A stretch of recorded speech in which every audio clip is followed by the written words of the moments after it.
एका वर्कशॉपमध्ये एक मुलगी मला असं म्हणाली होती की तुम्हाला लक्षात येतं का की तुमच्या इनोव्हेशन्सची आम्ही काय किंमत मोजतोय. आम्ही सांगितलं नव्हतं सोशल मीडिया आणा, आम्ही सांगितलं नव्हतं AI आणा. असं नाही झालेलं की पॉर्नोग्राफी किंवा ॲडल्ट कंटेंट हा अचानक इंटरनेटमुळे आपल्या अंगावर येऊन आदळलाय आणि लोक ते अचानक बघायला लागले. ॲडल्ट कंटेंट होताच, पण त्याचा प्रसार आणि कन्झम्पशन ह्या दोन गोष्टी इतक्या जास्त नव्हत्या ज्या इंटरनेटमुळे झाल्या. तेव्हा हॉटलाईन नावाचा एक प्रकार होता ज्याची किंमत बऱ्यापैकी जास्त असायची पर कॉल. आणि त्याच्यावर काय असायचं तर ऑब्व्हियसली समोरनं कोणीतरी एक स्त्री तुमच्याशी अतिशय उत्तेजक पद्धतीने बोलायची.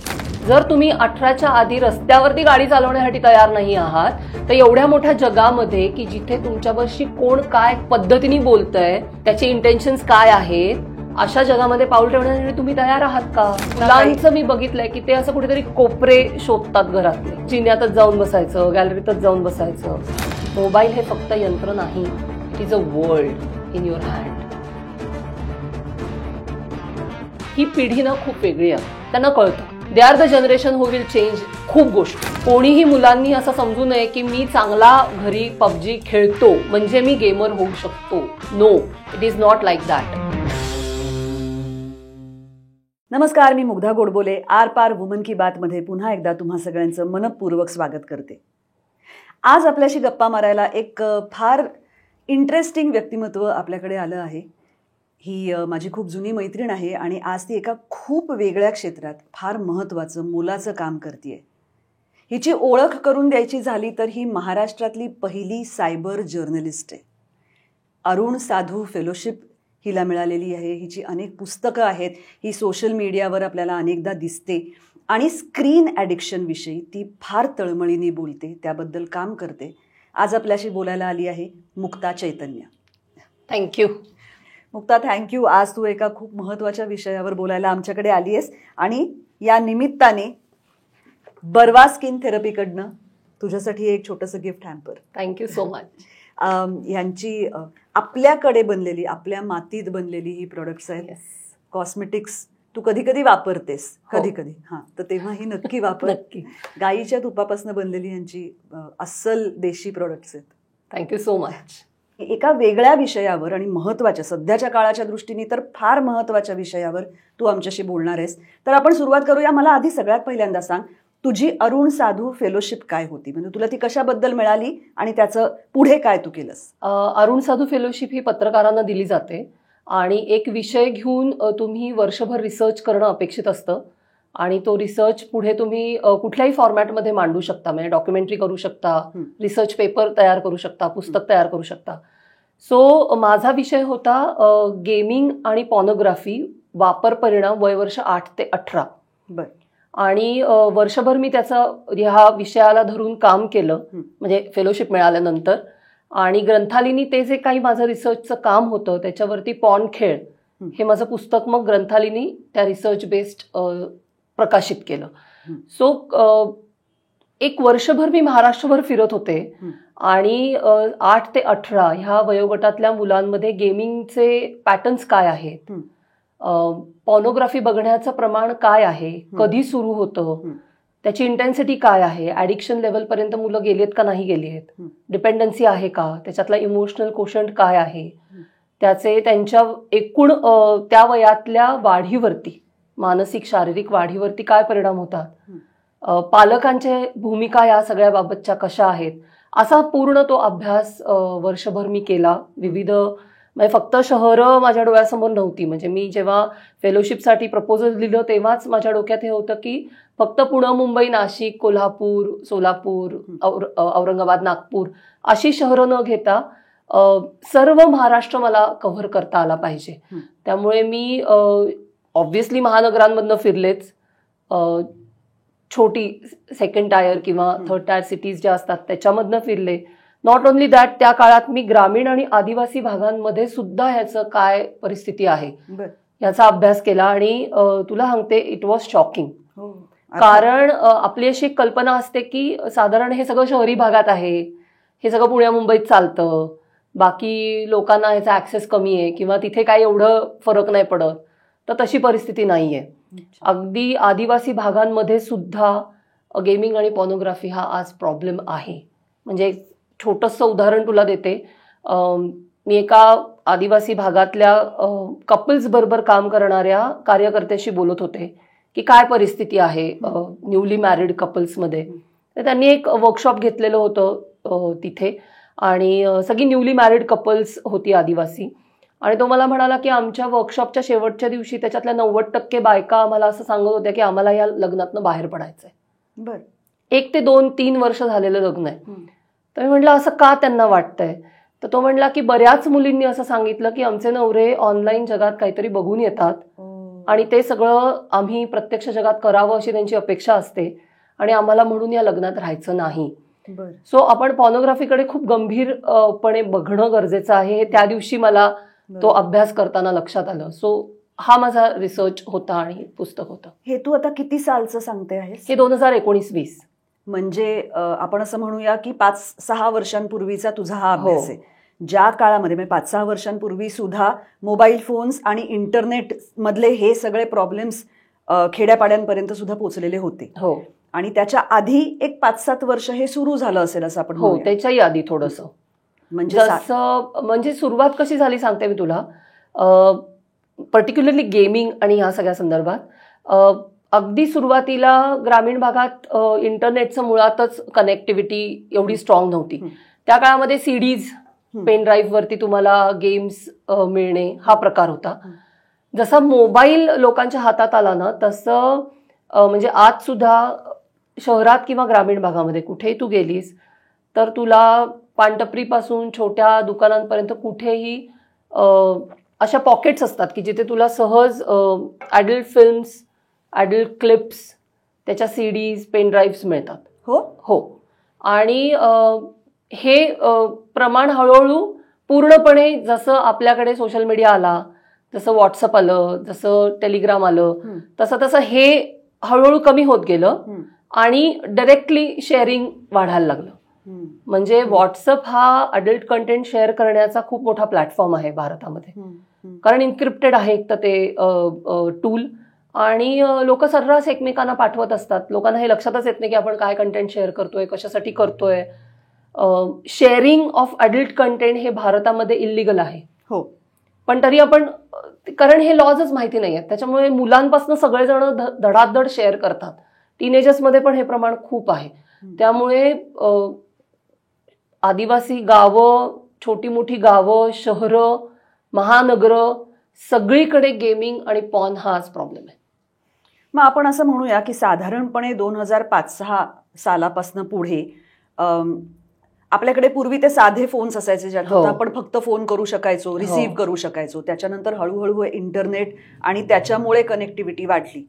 त्यातून पूर्वी सुद्धा काही प्रमाणामध्ये लोक त्या सायबर कॅफेजमध्ये जाऊन खेळायचे किंवा पॉर्न क्लिप्स बघायचे. ते हळूहळू आपल्या फोन्सवर यायला लागलं आणि त्याचं शेअरिंग वाढायला लागलं. म्हणजे साधारणपणे गेली 20 वर्ष एक अख्खी पिढी हे बघत लहानाची मोठी होती. हो. किंवा मी असं म्हणेन त्याच्याही आधीपासनं बघायला पाहिजे ह्याच्याकडे. पिवळी पुस्तकं होतीच आपल्याकडे, हे की नाही. टेलिफोनवरती हॉटलाईन्स नावाचा एक प्रकार असायचा. जेव्हा काय म्हणशील तू STD, ISD हे प्रकार जेव्हा आपल्या फोनवरती सहजपणे उपलब्ध व्हायला लागले, म्हणजे ट्रंक कॉलच्या नंतर, की जेव्हा तुमच्या घरात एक फोन आहे आणि तुम्ही एक डायल करू शकता बेसिक, तेव्हा हॉटलाईन नावाचा एक प्रकार होता ज्याची किंमत बऱ्यापैकी जास्त असायची पर कॉल. म्हणजे जर तुमचा नॉर्मल कॉल 1 रुपयाचा असेल फॉर एक्झाम्पल, तर हॉटलाईन्स ह्या साधारण 14 रुपये, 15 रुपये, 20 रुपये असा पर मिनिटचा रेट त्यांचा असायचा. आणि त्याच्यावर काय असायचं तर ऑब्व्हियसली समोरनं कोणीतरी एक स्त्री तुमच्याशी अतिशय उत्तेजक पद्धतीने बोलायची. सो ह्या हॉटलाईन्स आपल्याकडे होत्याच. सो असं नाही झालेलं की पॉर्नोग्राफी किंवा ॲडल्ट कंटेंट हा अचानक इंटरनेटमुळे आपल्या अंगावर येऊन आदळलाय आणि लोक ते अचानक बघायला लागले, असं नाही झालेलं. आपल्याकडे ते हळूहळू आलेलं आहे आणि ते होतच. फक्त इंटरनेटमुळे सगळ्याच बाबतीत काय होतं माहितीये का, त्याचं स्केल वाढतो. म्हणजे ते लाऊड होतं, ते सहज उपलब्ध होतं. म्हणजे ज्याला आम्ही पॉकेट पोर्न असं म्हणतो, की ते तुमच्या खिशात आहे 24 तास 12 महिने दिवस रात्र सतत तुला पाहिजे तेव्हा तू ऍक्सेस करू शकतेस, कुठून कुठेही. म्हणजे त्याला स्थळ काळाचं बंधन नाही. ह्या ज्या गोष्टी आहेत ना, ह्या पूर्वी नव्हत्या.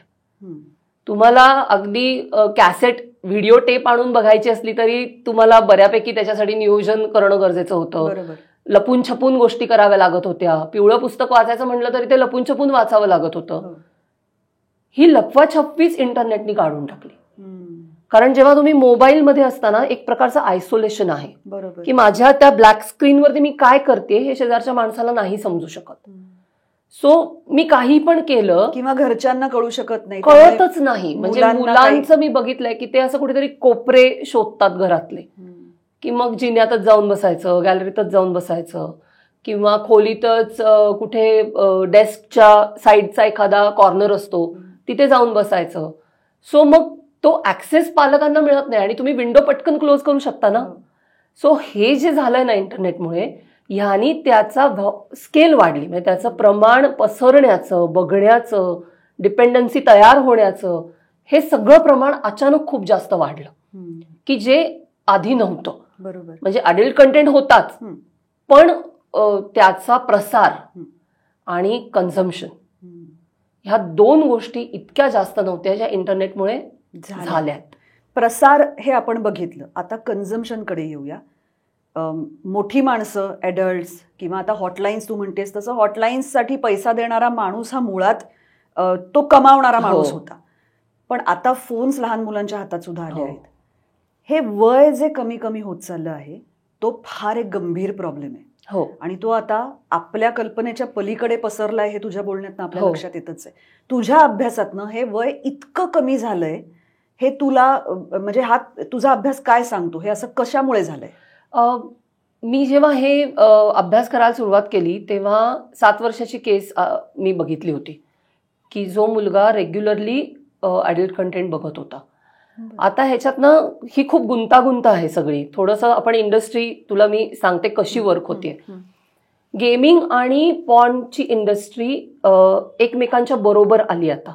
अगं हो, मी तुला तेच म्हणणार होते. मला रिसेंटली असं कळलं की असा एक गेम आहे ज्याच्यामध्ये एक स्त्री आणि पुरुष जे काही करत असतात त्याला एका गेमचं स्वरूप दिलेलं आहे. त्यामुळे हे असे खूप गेम्स आहेत. म्हणजे असे गेम्स असतात की जिथे तुम्ही एक लेवल क्रॉस केली की तिथे एक बाई असते किंवा एखादा पुरुष असतो. तुम्ही त्याच्या अंगावरचा एक कपडा काढून टाकायचा, because you rich the level. ती क्रॉस केली पूर्ण समोर तुमचं ते ऑब्व्हियसली इट इज अॅनिमेटेड असतं ते व्यक्ती, आणि तुम्ही एक विशिष्ट लेवल क्रॉस केलीच समजा तर, आणि त्याच्या अंगावरचे सगळेच कपडे गेलेले असतील तर you can touch his body. आणि असे विविध प्रकारचे स्टिम्युलेशनचे गेम्स आहेत. आता इथे प्रॉब्लेम हा आहे की लहान मुलांच्या संदर्भात जेव्हा आपण हे सगळं बोलतो तेव्हा मुलांना अनेकदा हे लक्षात येत नाही की आपण गेम खेळतोय का आपण पॉर्न कंटेंट बघतोय, अडल्ट कंटेंट बघतो आहोत. कारण तो गेमिफाय करून अनेकदा पुढे येतो. याचं अजून एक उदाहरण म्हणजे अॅनिमे. जो अॅनिमे हा जो प्रकार आहे याच्यामध्ये पण भरपूर प्रमाणात अडल्ट कंटेंट आहे अॅनिमेमध्ये. आता होतं कसं की मुलांना असं वाटतं की आपण अॅनिमे बघतोय, पण ऍक्च्युली ते अडल्ट कंटेंट बघत असतात आणि ते त्यांच्या अनेकदा लक्षातच येत नाही. कारण गेमिंग आणि अडल्ट कंटेंटची इंडस्ट्री एकत्र आल्यामुळे बरेचदा काय होतं की जर अनव्हेरिफाईड लिंक्सवरनं गेम डाउनलोड केले असतील किंवा कुठले तरी अननोन प्लॅटफॉर्मवरचे गेम्स तुम्ही ऍक्सेस करत असाल तर तिथे पॉपअप्स येतात. आता हे दोन इंडस्ट्री एकत्र झाल्यामुळे हे पॉपअप कशाचे येतील आणि ते फिल्टर्ड आहेत का नाही, ते मुलांच्यासाठी एज अप्रोप्रिएट आहेत का नाही, याचं काही तिथे धरबंदच नाहीये. बरोबर. त्यामुळे ते कुठले पण पॉपअप येतात, कुतूहल वाटतं म्हणून मुलं त्याच्यावरती क्लिक करतात आणि ते अडल्ट कंटेंटच्या साईट्सवर किंवा त्या क्लिप्सवर जाऊन लँड होतात. सो हे इतकं कॉम्प्लिकेटेड होत चाललंय दिवसेंदिवस. आणि आता त्याच्यामध्ये AI आणि ऑगमेंटेड रियालिटी आणि व्हर्च्युअल रियालिटीची भर आहे, विच इज स्कॅरी. कारण तुम्हाला रिअल लाईफ एक्सपिरियन्सेस मिळू शकतात तिथे. अच्छा. आतापर्यंत आपण काय बघतोय की एका स्क्रीनवरती काहीतरी अडल्ट कंटेंट चालू आहे, म्हणजे हे फक्त मुलांसाठी नाही, हे सगळ्यांसाठी स्कॅरी आहे की अडल्ट कंटेंट तुम्ही बघता आहात आणि तो कितीही नाही म्हटलं तरी इट इज तिथे एक डिस्टन्स आहे, एक मध्ये स्क्रीन आहे, बॅरियर आहे.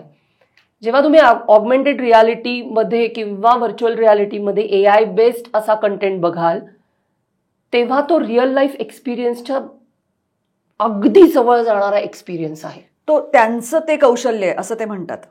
सो तो खूप जास्त जवळ जाणारा एक्सपिरियन्स आहे. आणि सेक्शुअलिटीमध्ये असा एक्सपिरियन्स विदाऊट एनी गायडन्स, कुठलाही विचार नसताना त्याचे आपल्यावरती काय परिणाम होऊ शकतात याचा कुठलाही अंदाज नसताना असे एक्सपिरियन्सेस घेणं हे खूप डेंजरस असू शकतं, विशेषतः वाढीच्या वयामध्ये. आणि ते खूप मोठं थ्रेट आहे आता.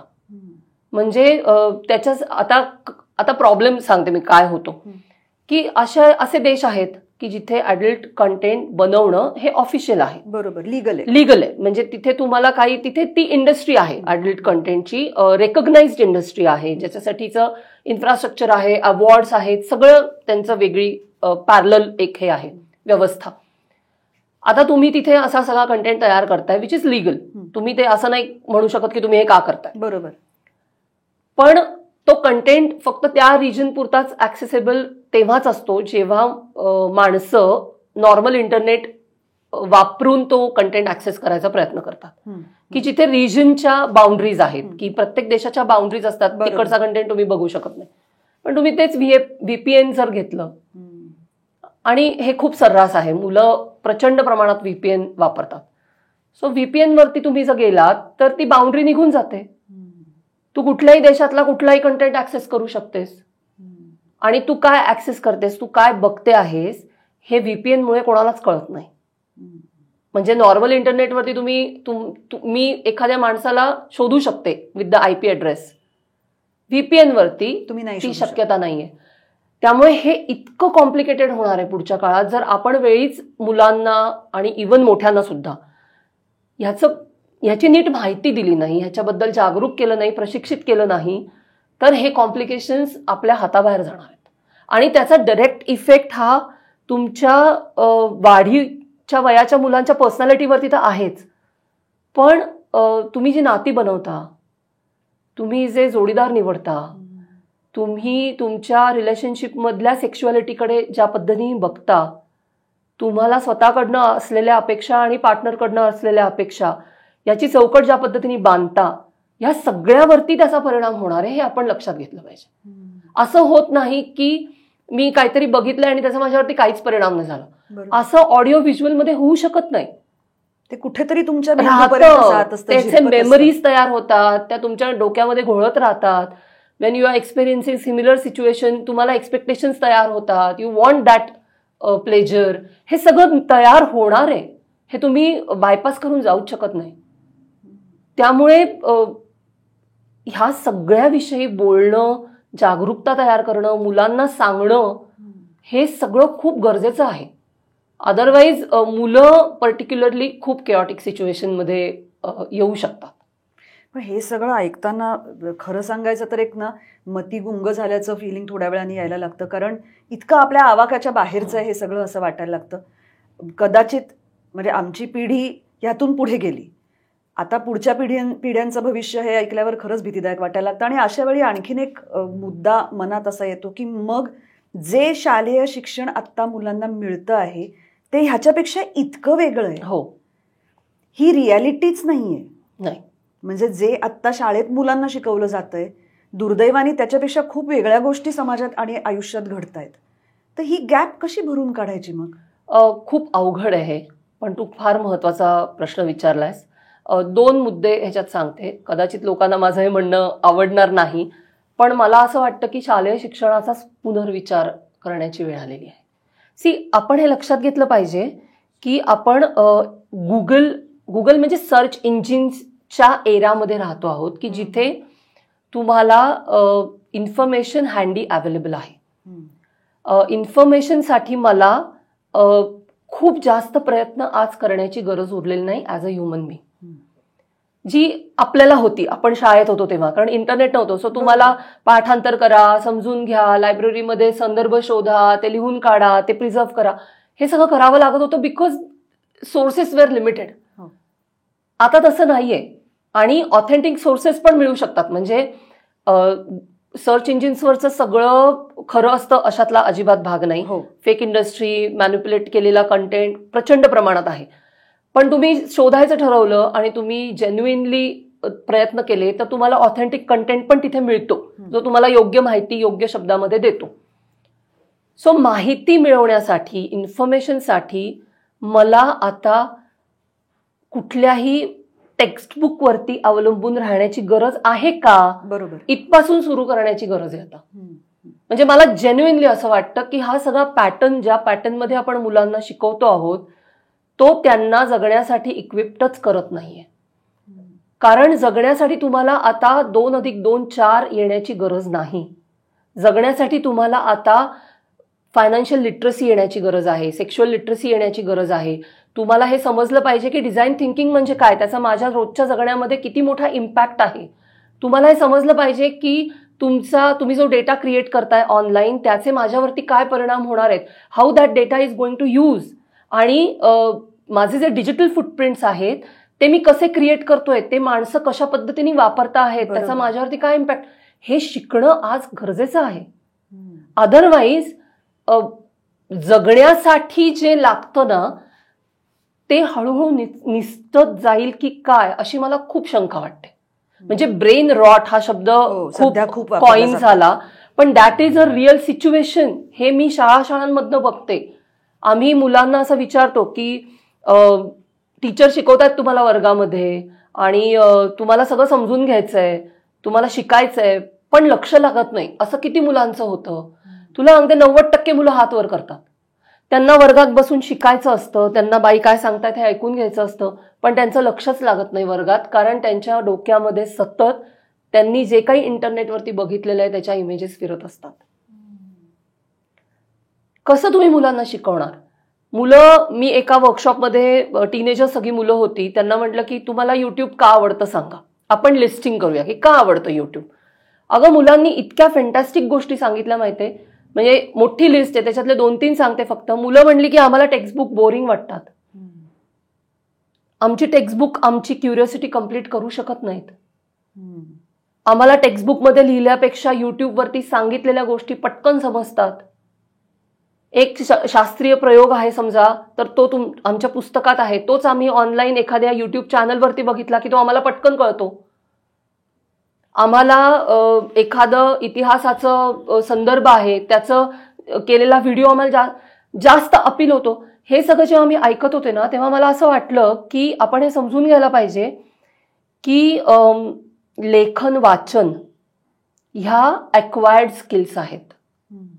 बघणं, ऐकणं हे नैसर्गिक आहे आणि ते आदिम आहे.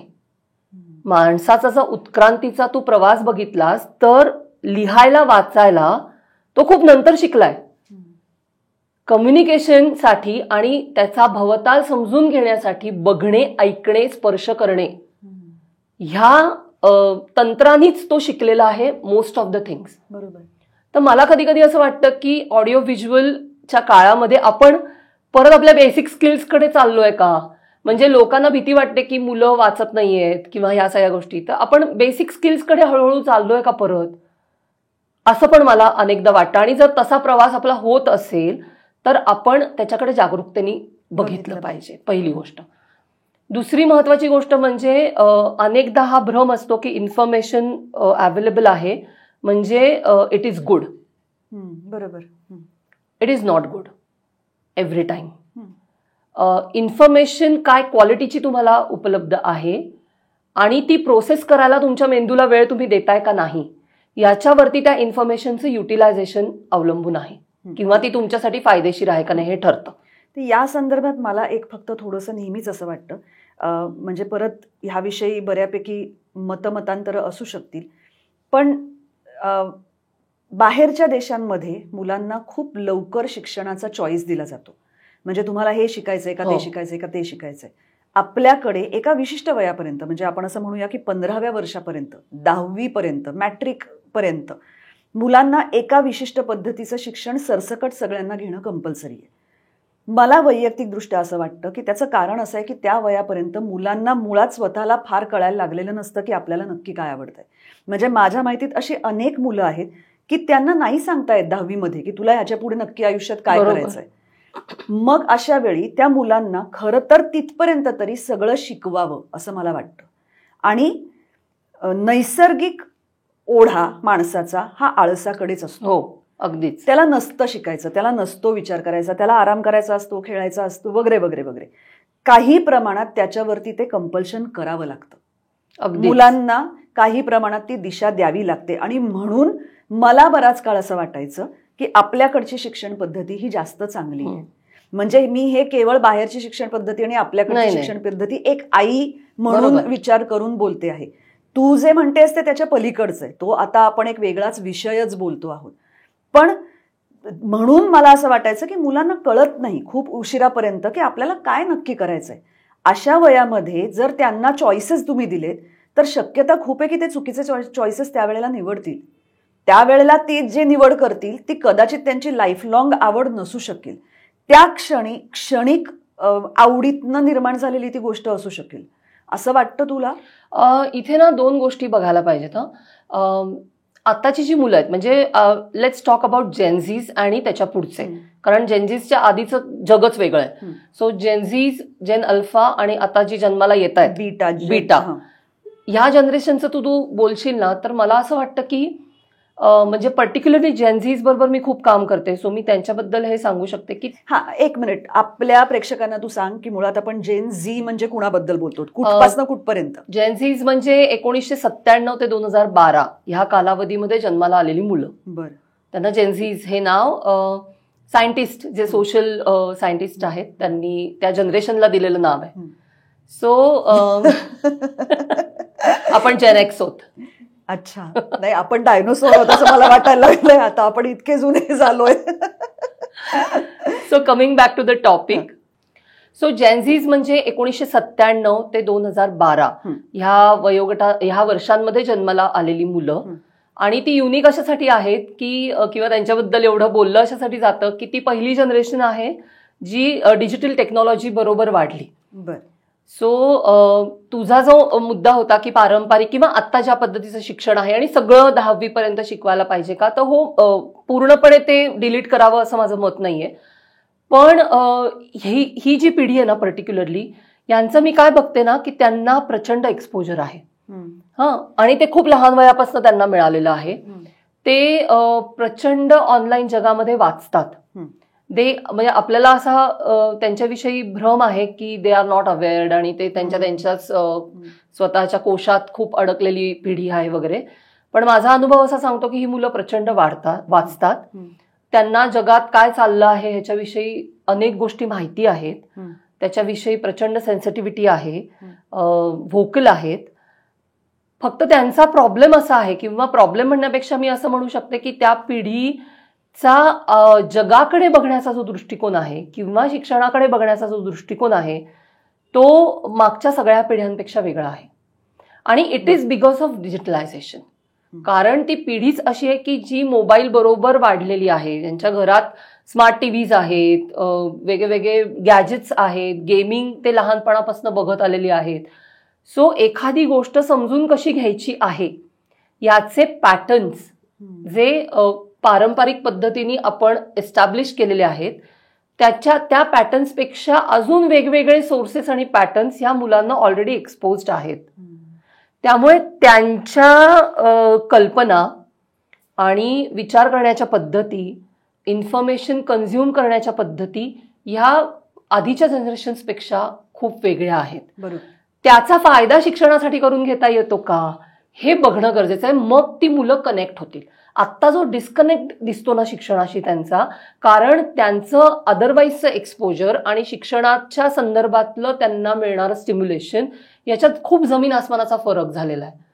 ती गॅप भरून काढण्यासाठी ह्याच सगळ्या टेक्नॉलॉजीचा, ह्याच सगळ्या प्लॅटफॉर्म्सचा जर वापर झाला तर ही मुलं अधिक जास्त चांगल्या पद्धतीने ह्या सगळ्या शिक्षण व्यवस्थेशी जोडलेली राहतील. बरोबर. आत्ता जे म्हणजे लिटरली तुटत चाललेत माहितीये का, कॉलेजेसमध्ये जात नाहीत मुलं, त्यांना इंटरेस्ट नाहीये. मी कित्येक कॉलेजेसमध्ये फिरते, तिथे म्हणतात मुलं येतच नाहीत शिकायला. आणि मुलांशी बोलतो तेव्हा मुलं असं म्हणतात की आम्हाला बोर होतं, ते शिक्षक जे काही शिकवतात त्याच्यापेक्षा जास्त ऑलरेडी आम्हाला माहिती आहे. हे जे आहे ना, हे कुठेतरी आपल्याला ब्रिज करावं लागेल, नाहीतर सगळी व्यवस्था खिळखिळी व्हायला सुरुवात होईल.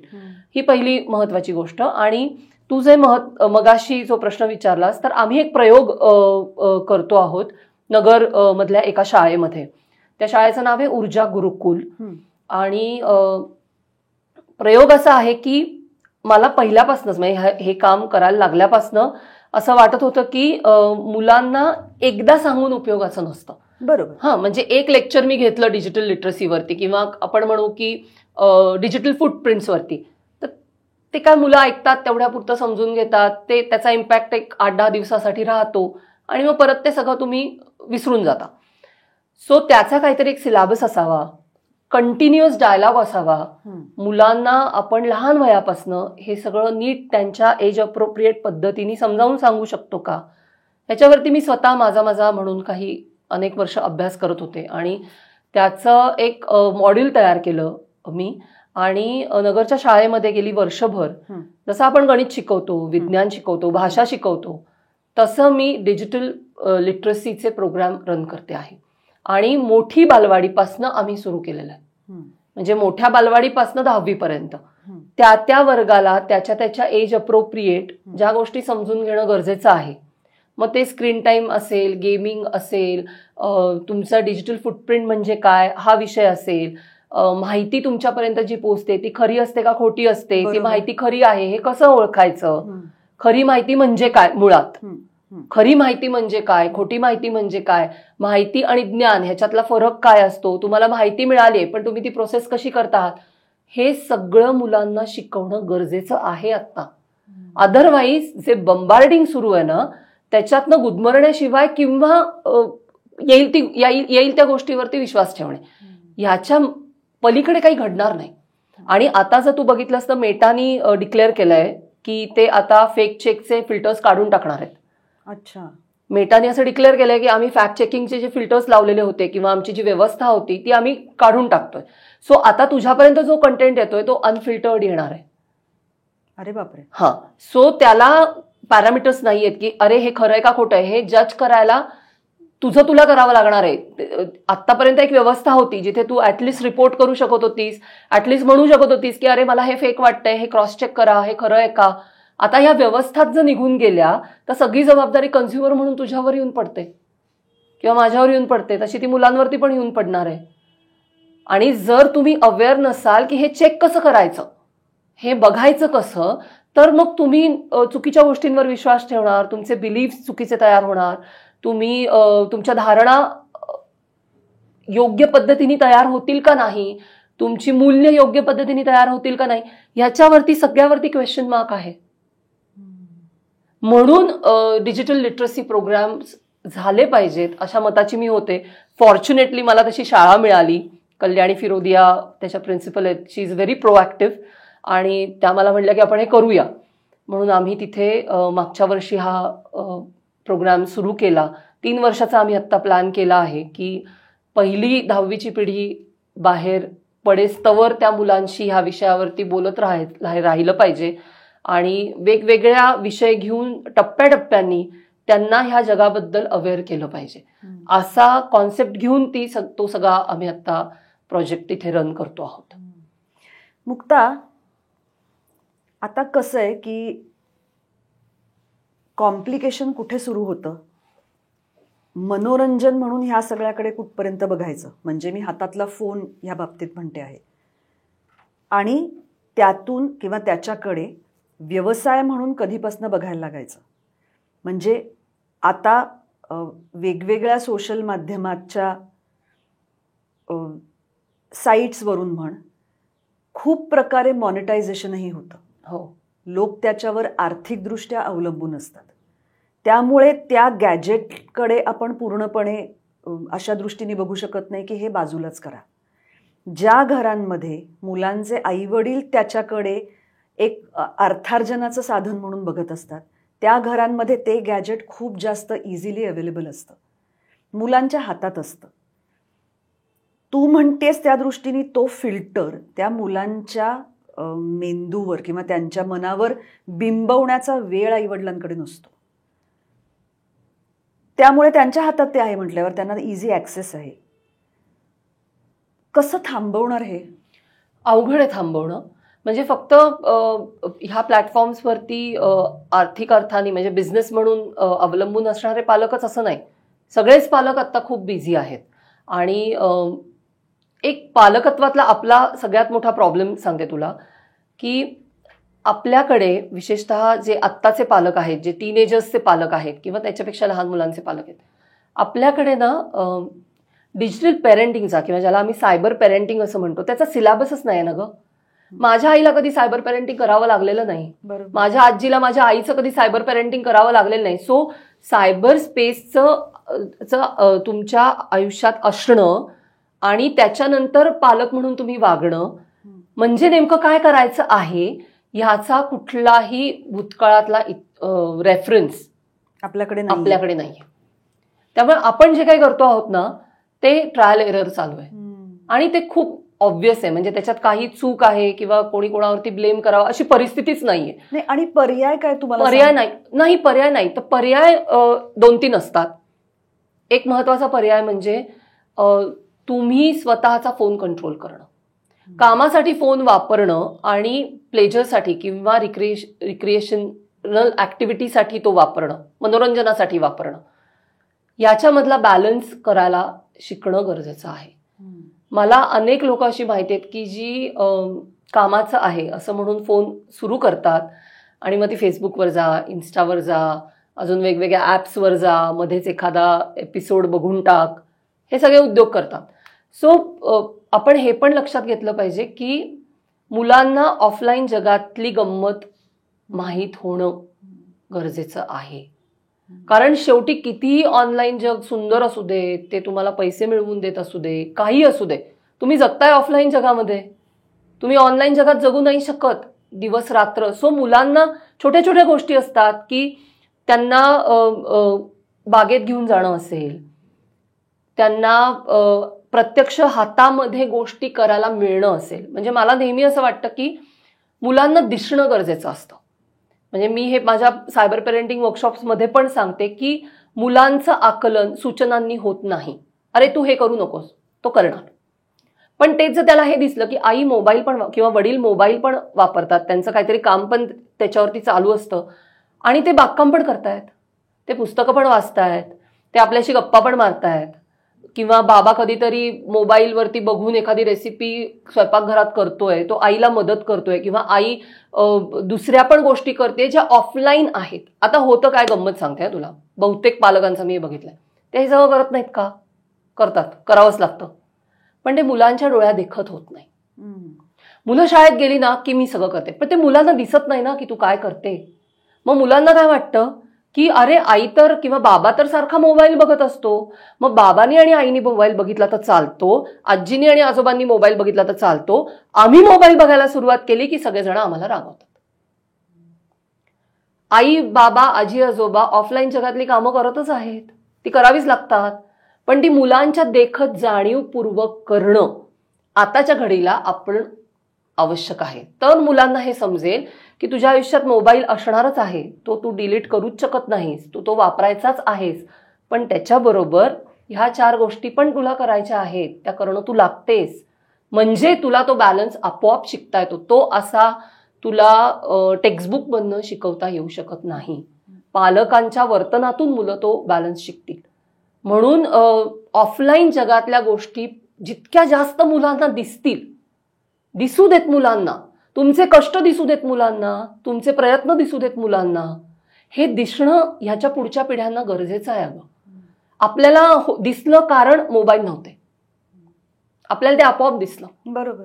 ह्या मुलांच्या डोळ्यासमोर एक स्क्रीन सतत आहे, त्यामुळे त्यांना जाणीवपूर्वक ते दाखवणं ही पण मला असं वाटतं की पालकत्वातली महत्वाची गोष्ट आहे, जी आपण एरवी कन्सिडर करत नाही. म्हणजे आपल्याकडे तर असंच असतं ना की मुलांना नको, त्यांना कशाला घरातल्या कटकटी.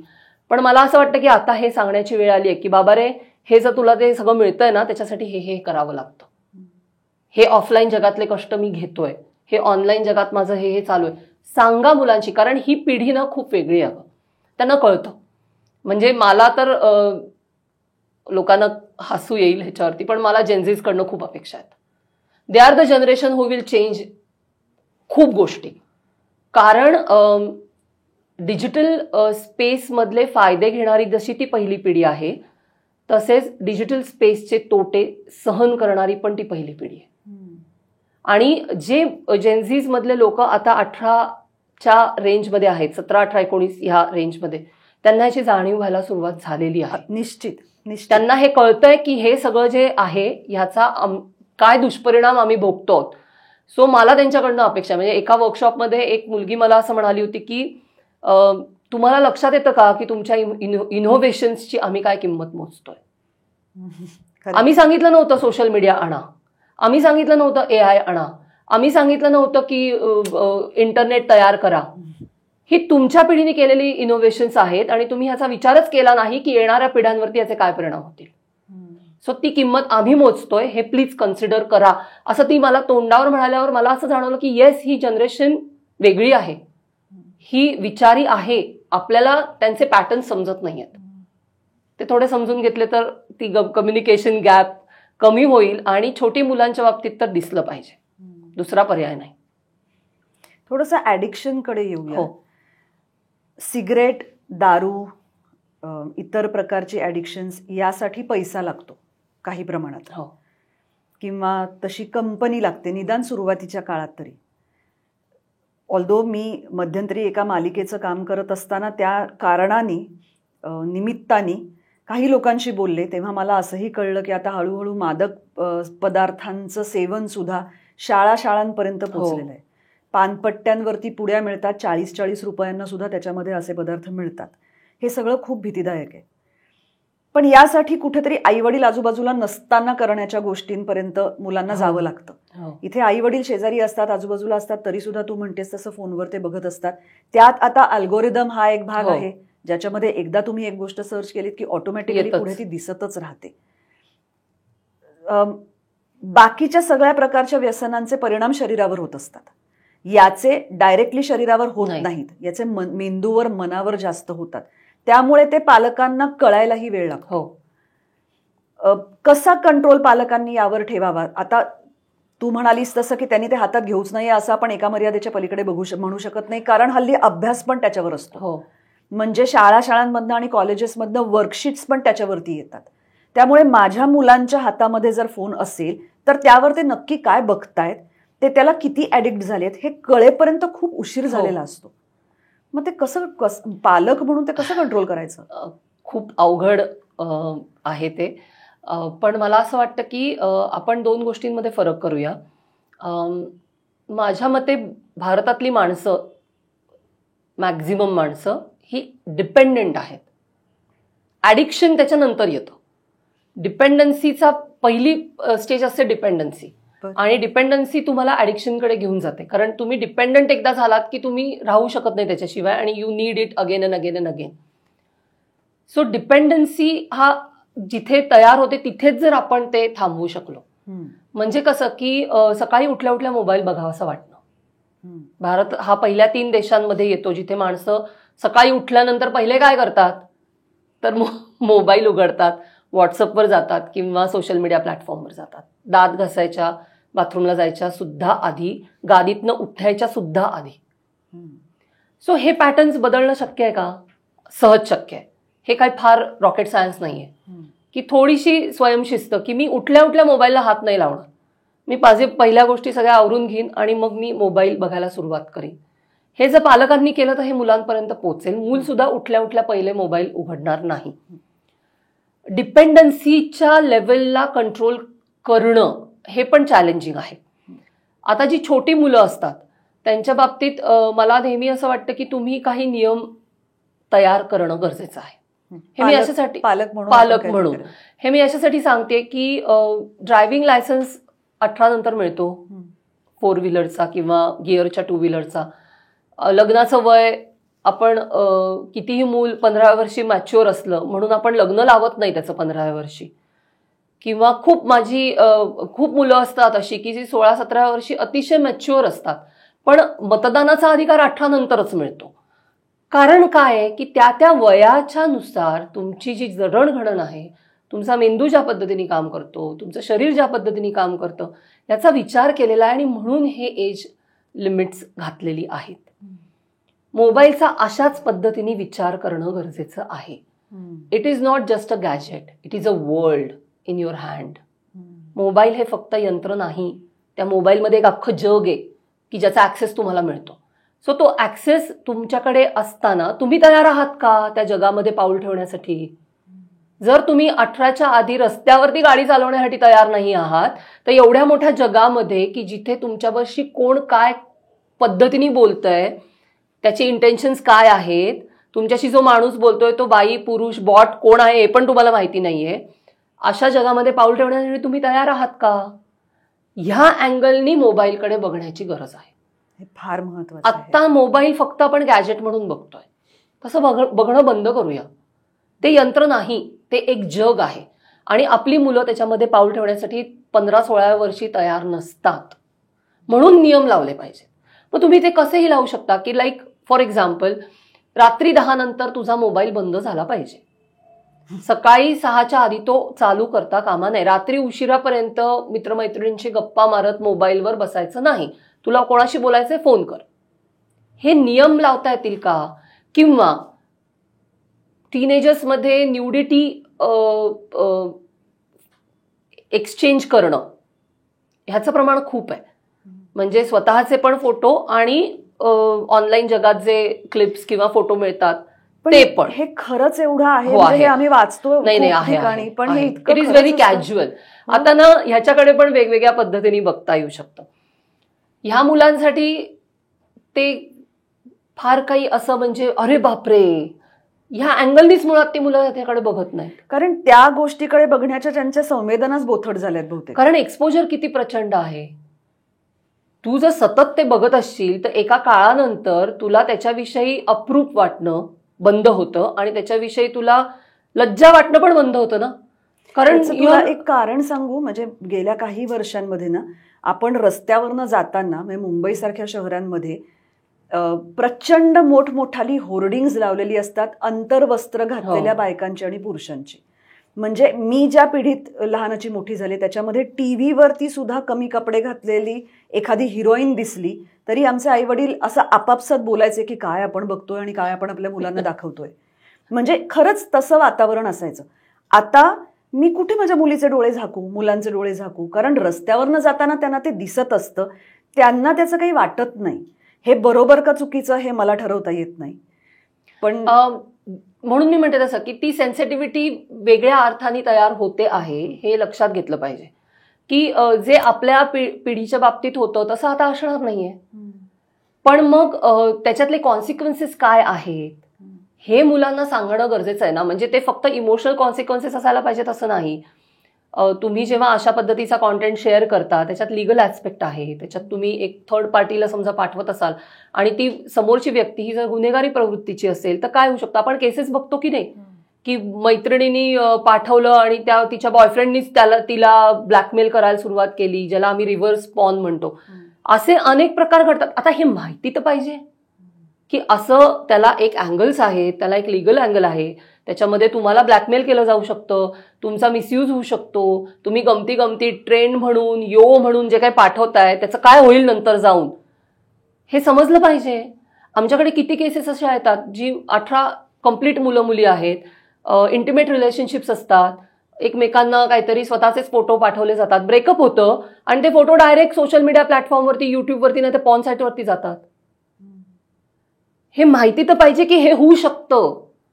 सो ही मुलं ऑनलाईन स्पेसमध्ये खूप वेगवेगळ्या पद्धतीने वावरत आहेत. या सगळ्याबद्दल त्यांना सांगणं, त्यांना जागरूक करणं, त्यांना माहिती देणं ही गोष्ट अनअवॉइडेबल आहे अगं. म्हणजे व्हायलन्स फॉर एक्झाम्पल, जसं आपण न्यूडिटीबद्दल बोललो किंवा ह्याच्याबद्दल बोललो, तू कुठल्याही सोशल मीडिया प्लॅटफॉर्मवरच्या शॉर्ट फॉर्म जे व्हिडिओज आहेत किंवा रील्स फॉर्मॅटमधले जे व्हिडिओज आहेत ते बघ. CCTV कॅमेरावाले रील्स असा एक नवा ट्रेंड आलेला आहे. बर. म्हणजे सीसीटीव्ही कॅमेरामध्ये जे फुटेज मिळतं ते फुटेज रील फॉर्मॅटमध्ये टाकून हे लोक पोस्ट करतात. जर तू ऑब्झर्व केलंस तर ह्याच्यामध्ये मॅक्झिमम फिजिकल आणि सेक्शुअल अब्यूजचे व्हिडिओज असतात. म्हणजे कोणीतरी कोणाला तरी त्रास देतंय, कुठेतरी ऍक्सिडेंट झालाय, कोणी कोणाला तरी मारतंय, किंवा एखादा पुरुष एखाद्या बाईला असॉल्ट करतोय काहीतरी सेक्शुअल, असा सगळा कंटेंट असतो. आणि त्याचे व्ह्यूज जर तू बघितलेस तर ते करोडोमध्ये असतात, लाखोमध्ये असतात. सो हे सगळं मुलं एक्झॅक्टली हे सगळं मुलं बघतायत ना. आणि हे फिल्टर्ड नाहीये मुलांपासून. म्हणून नियम गरजेचे आहेत की नियम लावा, काही गोष्टी मुलांना सांगा. व्हायलन्स, ऑनलाईन जगातला व्हायलन्स जो आहे, बोला ना त्याच्याबद्दल. की तू असं सीसीटीव्हीचं रील बघितलं, काय वाटलं तुला, काय तुझ्या मनात विचार आले, तुला काय भावना, तू बघितल्यानंतर तुला काय वाटलं त्याच्याविषयी, बोला तुमच्या मुलांशी. हे बोलणं गरजेचं आहे. नाही तर मुलाला मी व्हायलन्स बघितल्यानंतर माझ्या मनात जे विचार येतात त्याचं काय करायचं हे नाही समजू शकत. अनेक शहरांमध्ये, पुण्यात सुद्धा केस झालेली आहे अशी की मुलांनी शाळेतल्या मुलांनी म्हणजे 7वीच्या खालच्या मुलांनी ऑनलाईन जगात जे बघितलं त्याचे अटेम्प्ट करून बघितले प्रत्यक्ष जगात. हे का होतं? कारण तुम्ही बोलत नाही आहात. तुम्ही सगळ्याविषयी बोला, व्हायलन्स विषयी बोला, न्यूडिटी विषयी बोला. तुम्ही अडल्ट कंटेंट मुलांच्या समोर आला असेल तर त्याच्याविषयी घाबरून जाऊ नका, त्याच्याविषयी बोला मुलांशी. तर मुलांना कळेल की ह्या सगळ्याकडे बघायचं कसं. आता मुक्ता मला एक सांग की मुलं आपलं ऐकत नाहीत वगैरे हा मुद्दा त्याच्यातला सोडून देऊया आपण. असं मी कुठेतरी वाचलं होतं की वयवर्ष 0 ते 7 मूल आईवडिलांचं ऐकतं, 7 ते 14 ते शिक्षकांचं ऐकतं, 14 ते 21 ते मित्रमैत्रिणींचं ऐकतं आणि 21च्या पुढे ते कुणाचंच ऐकत नाही, असं एक जनरली म्हटलं जातं. हे सगळे आता आपण याच्यातल्या वयांचे बॅरियर्स काढून टाकूया. इतकी वर्ष मला असं वाटायचं की 14-15 हे मुलांच्या दृष्टीने अडनिडं वय असतं. आता ते हळूहळू 8-9 पर्यंत आलंय असं आपण म्हणतो आहोत. शास्त्र काय सांगतं की आपण मुलाला कुठल्या वयापर्यंत आपण जे सांगतो आहोत त्याच्यावर त्याचा परिणाम होतोय की नाही हे बघू शकतो? माझ्या मते प्री टीनेज पर्यंत तर डेफिनेटली मुलं बऱ्यापैकी ऐकण्याच्या मनस्थितीत असतात. म्हणजे साधारण 10-11 वर्षापर्यंत. विथ इंटरनेट ते पण थोडंसं ड्रॉप होतंय का, there is a question mark. कारण ह्याचं असं आहे की जर तू युट्यूबवरती गेलीस तर अनेक मुलांचेच चॅनल्स आहेत युट्यूबवरती. ती एक मोठी पॅरलल इंडस्ट्री आहे. आणि त्याच्यातले बरेच मुलं हे खूप अग्रेसिव्ह आहेत. म्हणजे एक काळ होता युट्यूबवरती जेव्हा मुलांचे चॅनल्स हे आर्ट अँड क्राफ्ट आणि गंमत, मजा, गोष्टी, गाणी ह्याच्याशी रिलेटेड होते. तो पॅटर्न चेंज होतोय. आणि आता जी मुलांचे जे दिसतायत मला, प्रोफाईल्स असतील, चॅनल्स असतील, दे आर क्वाईट अग्रेसिव्ह. आणि नुसते अग्रेसिव्ह नाही, स्टेटमेंट करणारी पॅटर्न्स आहेत. आता जेव्हा मी 9-10 वर्षाची आहे समजा आणि मी असा एखादा चॅनल बघते त्याच्यावरती 9-10 वर्षाची मुलगी very strongly, very aggressively doing some statements, आणि मला हेच पाहिजे, मी आईला सांगितलं मला हे लागतं, ते लागतं, मला हे चालणार नाही, अशा पद्धतीने जर ती तो व्हिडिओ करत असेल तर मी 9-10 वर्षाची मुलगी आहे, भारतात कुठेतरी बसलेली, मी तो बघतीये, त्याचा इम्पॅक्ट माझ्यावर काहीच होणार नाही असं होऊ शकत नाही. बरोबर. सो मी पण कुठेतरी असा विचार करणार की ही करतेय, ही हिच्या आईलाच हे सांगू शकते, तर मी का नाही सांगू शकत? मी पण सांगणार माझ्या आईला की मला हे चालणार नाही, मला ते चालणार नाही, तू अशी बोल नकोस, तू अशी बोल नकोस. जे आता आम्हाला पालक सांगतात की मुलं उद्धडारकी उत्तर देतात. आदर्श बदललेत, आयडल्स बदलले. जे दिसतं त्याचा इम्पॅक्ट होतो आणि तो इम्पॅक्ट मिनिमाइज करायचा असेल तर तुम्ही जे काय बघता, असे चॅनल मुलं बघत असेल, बसा शेजारी त्यांच्या, बघा तो चॅनल, टॉक टू देम की अरे ही मुलगी असं असं बोलते, हे योग्य आहे का अशा पद्धतीने वागणं? ही हिच्या आईला असं बोलली, तुला काय वाटतं हे असं बोलणं बरोबर आहे का? असं बोलणं म्हणजे त्याच्यातलं मोठं कोण लहान कोण हे सोडून देऊ आपण 1 मिनिटं, पण कुठल्याही व्यक्तीशी, दुसऱ्या व्यक्तीशी असं बोलणं योग्य असतं का? इथपासून सुरू करता येऊ शकतं मुलांशी. पण पालक काय करतात, युट्यूब चॅनल लावून देतात आणि निघून जातात. आपलं पोर काय बघतंय त्या युट्यूब चॅनलवरती हे मॉनिटर करणं गरजेचं आहे. कारण मी पुरत तेच सांगते की मोबाईलकडे, टीव्हीकडे गॅजेट म्हणून बघू नका. It's a world. तिथे एक मोठं जग आहे जे इन्फ्लुएन्स करतंय तुमच्या मुलांना. त्या इन्फ्लुएन्समध्ये चांगला इन्फ्लुएन्स काय, वाईट इन्फ्लुएन्स काय हे समजण्याचं मुलांचं वय नसतं. त्यांना नाही कळू शकत या गोष्टी. तारतम्य भाव त्यांना नाही समजू शकत. तिथे तुम्ही असणं गरजेचं आहे. आपण मॉलमध्ये जातो, रस्ता ओलांडतो, तेव्हा सुद्धा मुलांचे हात घट्ट धरून ठेवतो.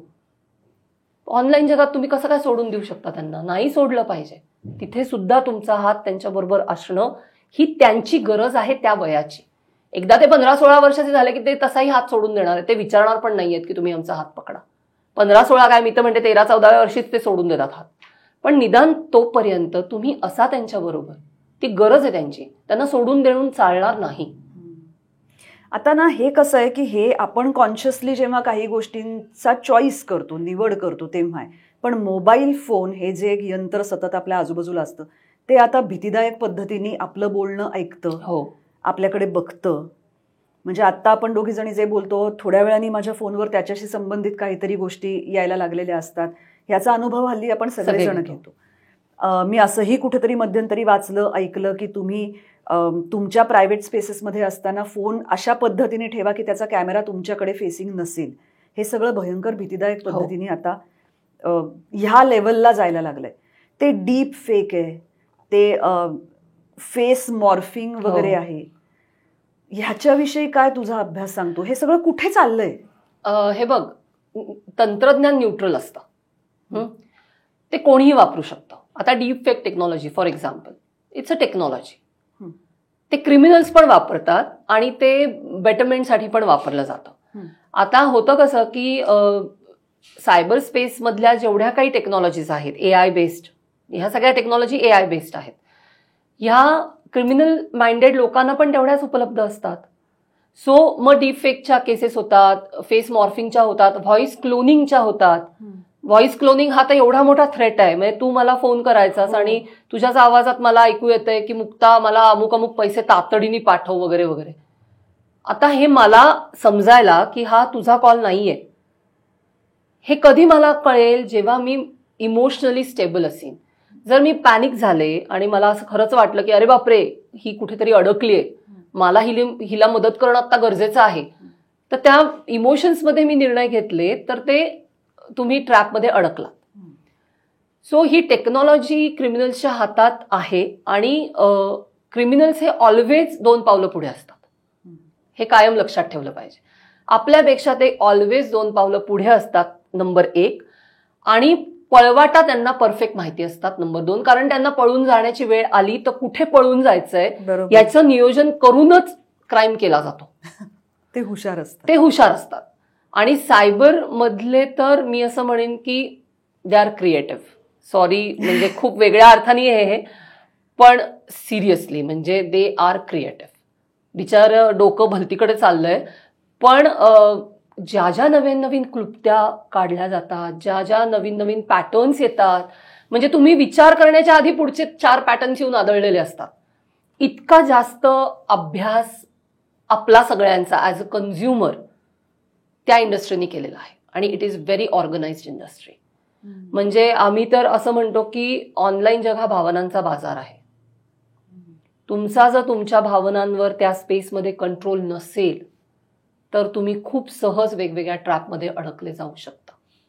मग ते हनी ट्रॅप असू देत, मग ते डीप फेक असू दे, मग ते व्हॉइस क्लोनिंग असू दे, मग ते कोणीतरी 2 शर्टांवर 2 शर्ट फ्रीवाल्या लिंक्स असू देत, काही पण असू दे.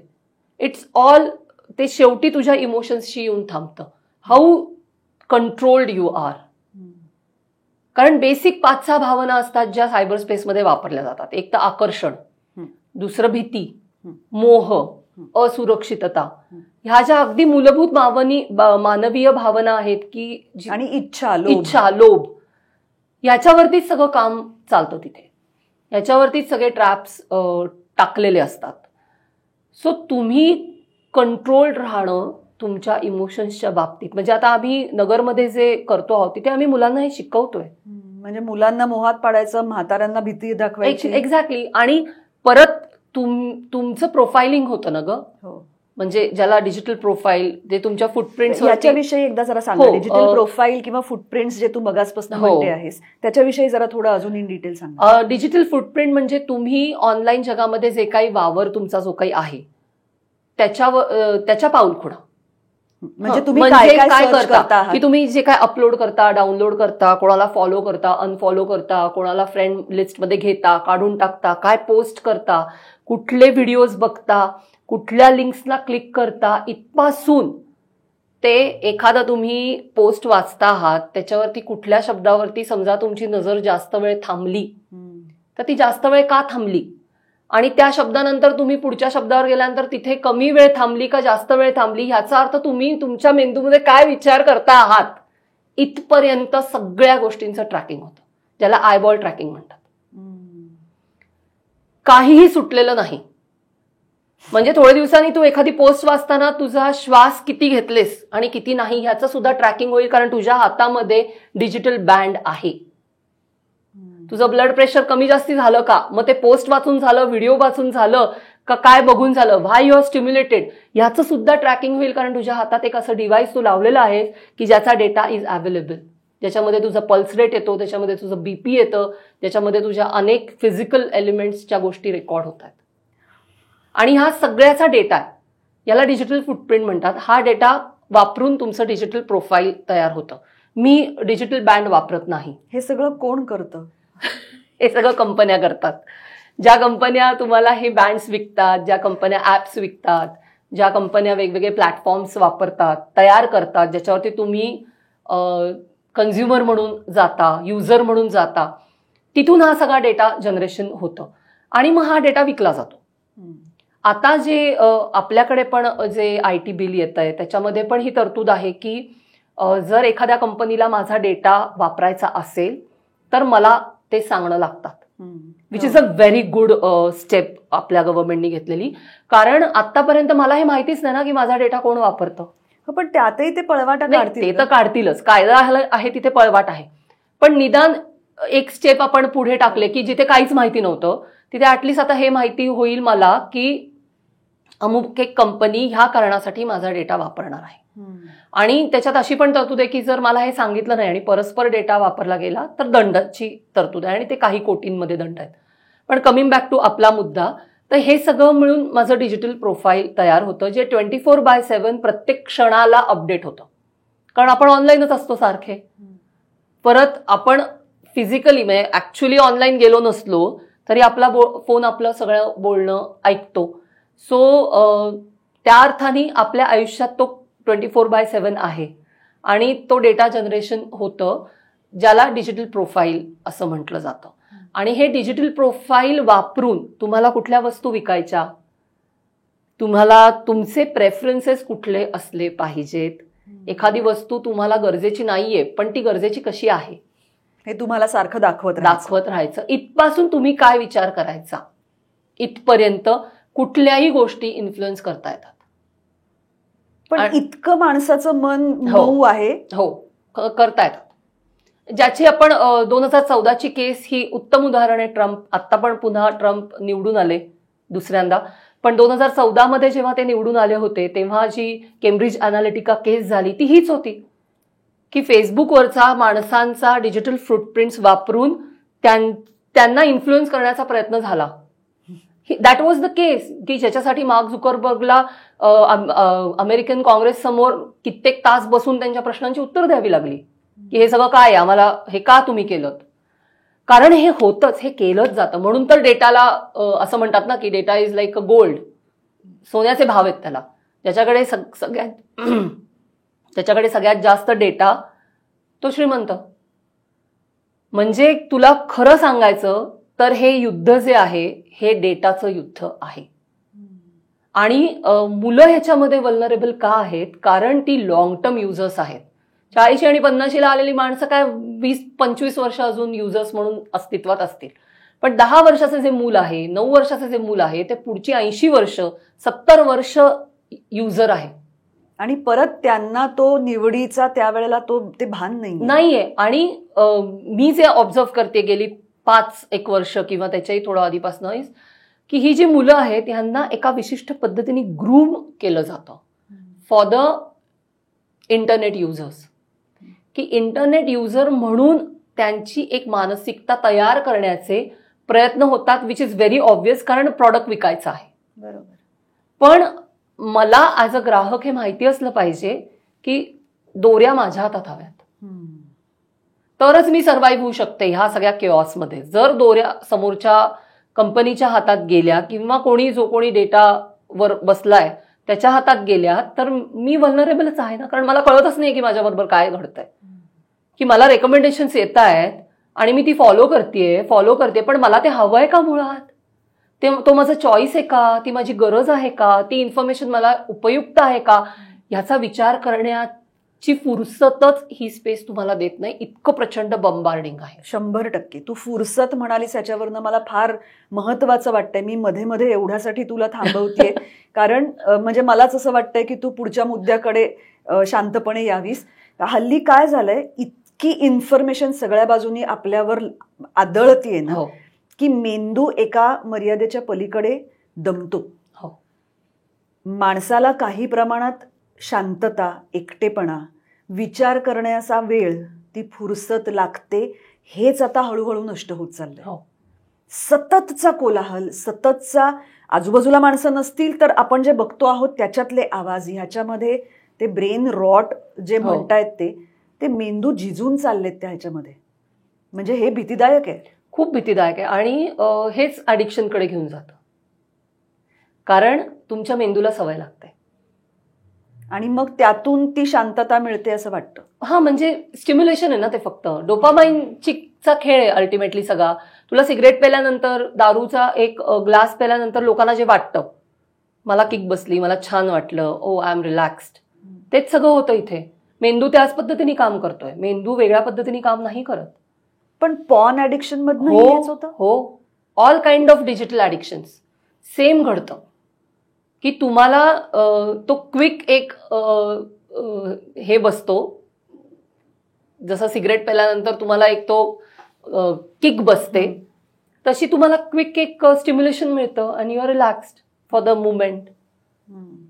आणि मग पुढे जाऊन काय होतं, डोपामाइनचा पण टॉलरन्स असतो ना, एका लिमिट नंतर तुम्हाला त्या, म्हणजे जसं की म्हणजे एका सिगरेटनी मजा येईन अशी जाते म्हणून दोन चेन स्मोकिंग, एक्झॅक्टली, किंवा एकाचा एक पेगवरनं लोक 4 पेगवरती जातात. तसं होतं की मला थोडा वेळ गंमत येत असते, मग थोड्या दिवसांनी मला ती थोड्या वेळाची गंमत पुरेनाशी होते, मग माझा अर्ध्या तासाचा 1 तास होतो, 2 तास होतात, 3 तास होतात, आणि मग एका लिमिट नंतर मला गंमतच येईन अशी होते. But still I am there because I am use to it. That is addiction. की मला काहीही गंमत येत नाही त्याच्यातनं, मला काहीही त्याच्यातनं मिळत नाही, पण still I am there, I am doing it again and again and again and again. आणि जेव्हा हे गेमिंग आणि पॉर्नच्या बाबतीत घडतं ना, तेव्हा ते खूप सिरियस आहे. म्हणजे आमच्याकडे असे साधारण 17 ते 20 मला 1-2 अनुभव ह्या एज ग्रुप मधले मुलं आहेत, मुलं मुली, की जे खूप पॉर्न डिपेंडंट आहेत. आणि मला खूप काळजी वाटते अगं त्यांची. कारण काय होतं सांगते, त्यांना हे कळत असतं की आपण डिपेंडंट आहोत, आपण ॲडिक्शनच्या टप्प्यात गेलेलो आहोत. हे बघितलं नाही अडल्ट कंटेंट, आपल्याला छान वाटत नाहीये, झोप येत नाहीये, मला हे बघायची पुन्हा पुन्हा इच्छा होते, हे सगळं त्यांना कळत असतं. गिल्ट वाटत असतो की हे चुकतंय, हे बरोबर नाही, हे आपण सारखं सारखं नाही केलं पाहिजे. पुन्हा आपल्याकडे ह्या सगळ्याकडे बघण्याच्या धारणा, कल्पना डायरेक्ट नैतिक मूल्यांपाशी येऊन थांबतात, त्याचा एक प्रेशर असतं. आणि मग ही मुलं हतबल होतात अगं. त्यांचं अभ्यासावरचं लक्ष निघून जातं, त्यांचं कॉन्फिडन्स लेवल प्रचंड खच्चीकरण होतं, स्वप्रतिमांचे अक्षरशः चिंधड्या उडतात, कारण सेल्फ डाऊटिंग सुरू होतं ना. की पण आता ह्याच्यामध्ये एक छोटासा प्रश्न असा आहे मुक्ता, सॉरी परत मी तुला कट केलं. सिगरेट पिणं, दारू पिणं हे त्या अर्थाने नैसर्गिक नाही, अजिबातच नाही. हे आजूबाजूला बघून, कोणाकडे तरी बघून, कोणीतरी आपल्याला एक बाबा दादा सॉलिड हिरो वाटतो, तो सिगरेट ओढतो म्हणून मी सिगरेट ओढायला लागलो, अशा पद्धतीने मुलं सिगरेटी ओढतात, दारू प्यायला लागतात. स्त्री पुरुष संबंध किंवा कुठल्याही पद्धतीचे शारीरिक संबंध ही माणसाची नैसर्गिक ऊर्जा आहे किंवा उर्मी आहे. तिच्यात कुठपर्यंत नॉर्मल आहे आणि कुठून पुढे ॲडिक्शन सुरू होतं हे कसं ठरवतात? मी जेव्हा अरुण साधू फेलोशिप करत होते, हे बघ, तेव्हा माझ्या असं लक्षात आलं की porn, if you are an adult, 18 पूर्ण आहात तुम्ही आणि तुम्ही ॲडल्ट कंटेंट बघता आहात, तर ते काही ॲबनॉर्मल नाही आहे. It is very normal. आणि ते काही इलिगल पण नाही आहे बघणं. द थिंग इज की जेव्हा तुम्ही त्याच्यामध्ये तुमचा टॉलरन्स वाढायला लागतो, जसा सिगरेटचा टॉलरन्स वाढतो, दारूचा वाढतो, तसा तुमचा हा कंटेंट कन्झ्युम करण्याचा टॉलरन्स वाढायला जसा लागतो ना, तसा नॉर्मल स्त्री पुरुष संबंध किंवा फार तर फार एरोटिक याच्यानी पण मजा येईन अशी होते. आणि देन तुम्ही कुठे जाता, मग तुम्ही सेक्शुअल व्हायलन्सचे व्हिडिओज बघायला सुरुवात करता, रोल प्लेसचे व्हिडिओज बघायला सुरुवात करता, BDSM बघायला सुरुवात करता. आणि त्याच्यानी पण ते स्टिम्युलेशन तुम्हाला काही दिवसांनी येईन असं होतं. सो जेव्हा तुम्ही अशा एरिया, म्हणजे मी असं नाही म्हणते की BDSM हा कोणाचा प्रेफरन्स असू शकत नाही, इट इज अ प्रेफरन्स, पण तो तुमचा आहे का? तुम्ही ते जस्ट स्टिम्युलेट होण्यासाठी म्हणून ते बघता आहात, हे स्वतः थोडंसं जज करणं गरजेचं आहे. कारण मी फेलोशिपच्या ह्याच्यात काम करत असताना माझ्या असं लक्षात आलं की व्हायलंट सेक्शुअल व्हिडिओज बघण्याचं प्रमाण मुलांमध्ये प्रचंड आहे. अच्छा. म्हणजे रेप सीन्स असतील किंवा नाईट टॉर्चर वगैरे अशा कीवर्ड्सचे जे व्हिडिओज असतात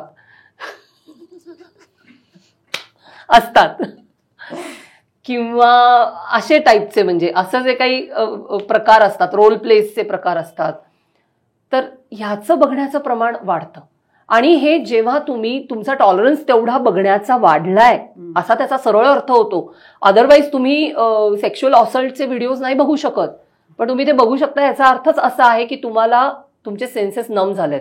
त्यातून मजा येत असेल तर हा प्रॉब्लेम आहे. हा, जर तुम्हाला एखादा पुरुष बाईला त्रास देतो किंवा बाई पुरुषाला त्रास देते, याच्यातलं काहीही बघून तुम्हाला मजा येणार असेल, तर दॅट मीन्स काहीतरी गडबड झालेली आहे तिथे तुमची. हा फ्लॅग आहे आणि तो तुम्ही लक्षात घेणं गरजेचं आहे. मग याचाच अर्थ असा होतो की तुम्ही ॲडिक्शनकडे हळूहळू जाता आहात आणि तुम्हाला मदतीची गरज आहे. म्हणजे आमच्याकडे जी मुलं येतात, फॉर्च्युनेटली त्याच्यातली काही मुलं स्वतःहूनच आलेली आहेत की मला वाटतंय की हे जे काय माझ्या बाबतीत चाललंय हे बरोबर नाहीये, सो आय नीड हेल्प, तुम्ही मला ह्याच्यात मदत करा. तर मला असं वाटतं की हे खूप चांगली गोष्ट आहे एका अर्थाने, की त्यांना ह्याची जाणीव होणं की गडबडलंय पूर्ण माझं गाडं आणि ते रुळावर आणायला पाहिजे आहे. पण त्याच्यात गिल्ट खूप असतो, अगं खूप असतो. आणि कॉन्फिडन्स लेवल इतका डॅमेज होतो ना ह्या मुलांचा. आणि सोशल प्रेशर, आई वडिलांचं सोशल प्रेशर. आणि पुढे जाऊन ही मुलं जेव्हा रिलेशनशिपमध्ये असतात तेव्हा आणखीन कॉम्प्लिकेशन्स होतात. म्हणजे मी 1-2 केसेस अशा बघितल्या आहेत की जिथे कोणीतरी एकाने BDSM बघितलेलं आहे ऑनलाईन आणि बऱ्यापैकी बघितलेलं असतं, म्हणजे होतं त्या केसमध्ये, आणि he wanted to try everything with his girlfriend आणि शी वॉज नॉट रेडी, पण करून बघूया अशा ह्याच्यात त्यांनी ते केला सगळा प्रकार. आणि that was a trauma for both of them, कारण त्यांचे प्रेफरन्सेसच ते नव्हते. तेव्हा तुम्ही काहीतरी ॲबनॉर्मल तुमच्या लैंगिक क्रमाच्या पेक्षा वेगळं करायला जाता, तेव्हा त्याचा त्रास होणारच आहे तुम्हाला. सो हे लक्षात घेतलं पाहिजे. म्हणजे हे दोघंही मुलं ॲडल्ट होते ऑब्व्हियसली, पण तरी सुद्धा हे लक्षात घेतलं पाहिजे की तिथे काहीतरी तुम्ही बघता आहात, ते सगळं तुम्ही प्रत्यक्षात करून बघायची इच्छा होणं हा सुद्धा ॲडिक्शनचाच भाग आहे. कारण ती मजा तिथे येणं बंद होतं तुम्हाला एका पॉईंट नंतर. मग ती तिथे येत नाही का, मग मी प्रत्यक्ष करून बघतो तर मग ती किक मिळेल का मला, इथपर्यंत जातं हे सगळं. म्हणजे एक केस होती आमच्याकडे आलेली, मोठा होता तो मुलगा, 25-26 वर्षाचा होता आणि he was a porn addict obviously. तर तो माझा एक कलिग आहे, so he was handling his case. तर तो त्याला म्हणाला की माझे मित्र मला असं सांगतायत की तू आता कोणाबरोबर तरी हे सगळं कर म्हणजे तुझं ॲडिक्शन बंद होईल. आता हा किती मोठा रेड अलर्ट आहे.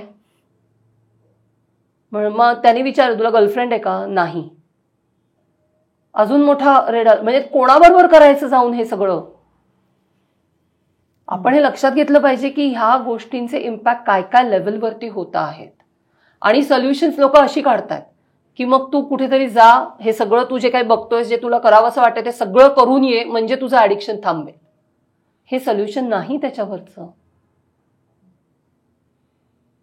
त्याच्यावरचं ट्रीटमेंट, काउन्सिलिंग हेच सोल्युशन आहे. कारण तू ऍडिक्ट आहेस. जी ऍडिक्शनची ट्रीटमेंट असते किंवा ऍडिक्शनमधनं बाहेर येण्याची जी काही प्रोसेस असते तशीच प्रोसेस करावी लागते, दुसरी प्रोसेस नसते. मी जेव्हा अगदी सुरुवातीला म्हणजे तू असं धर की 15-1 वर्षापूर्वी जेव्हा मी पहिल्यांदा गेमिंगवरती रिसर्च करायला सुरुवात केली तेव्हा मला अशी मुलं भेटली होती की जी गेमिंग ऍडिक्ट होती आणि ते मला त्या मुलं असं सांगायचे की 3 वाजता दुपारी माझा गेमिंगचा टाइम असतो, मी 3 वाजता गेमिंग करायला बसलो नाही तर माझे हात थरथरायला लागतात, मला मळमळायला लागतं, माझं डोकं जड होतं. म्हणजे त्याचे फिजिकल परिणाम दिसायला लागतात. जसं दारू, सेम रोज दारू पिणाऱ्या माणसाला त्याची वेळ झाली की ग्लास लागतो, तोच प्रकार आहे तिथे. 3 वाजले, गेमिंग नाही केलं की त्या मुलाचे हातपाय थरथरायला लागायचे, उलटीसारखं फिलिंग यायला लागायचं त्याला. हे होतं मुलांच्या बाबतीत.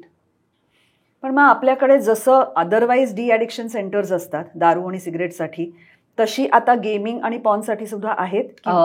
खूप अजून ते इन्फ्रास्ट्रक्चर नाही आपल्याकडे, पण काही जी डी ॲडिक्शन सेंटर्स आहेत ती अशा पद्धतीचं काम आता त्यांनी सुरू केलेलं आहे.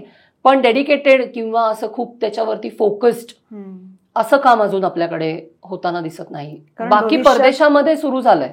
हा, म्हणजे आता काळाची गरज खरं तर अशा प्रकारची डी ॲडिक्शन सेंटर्स किंवा त्या बाबतीतले एक्सपर्ट्सही आता आहे.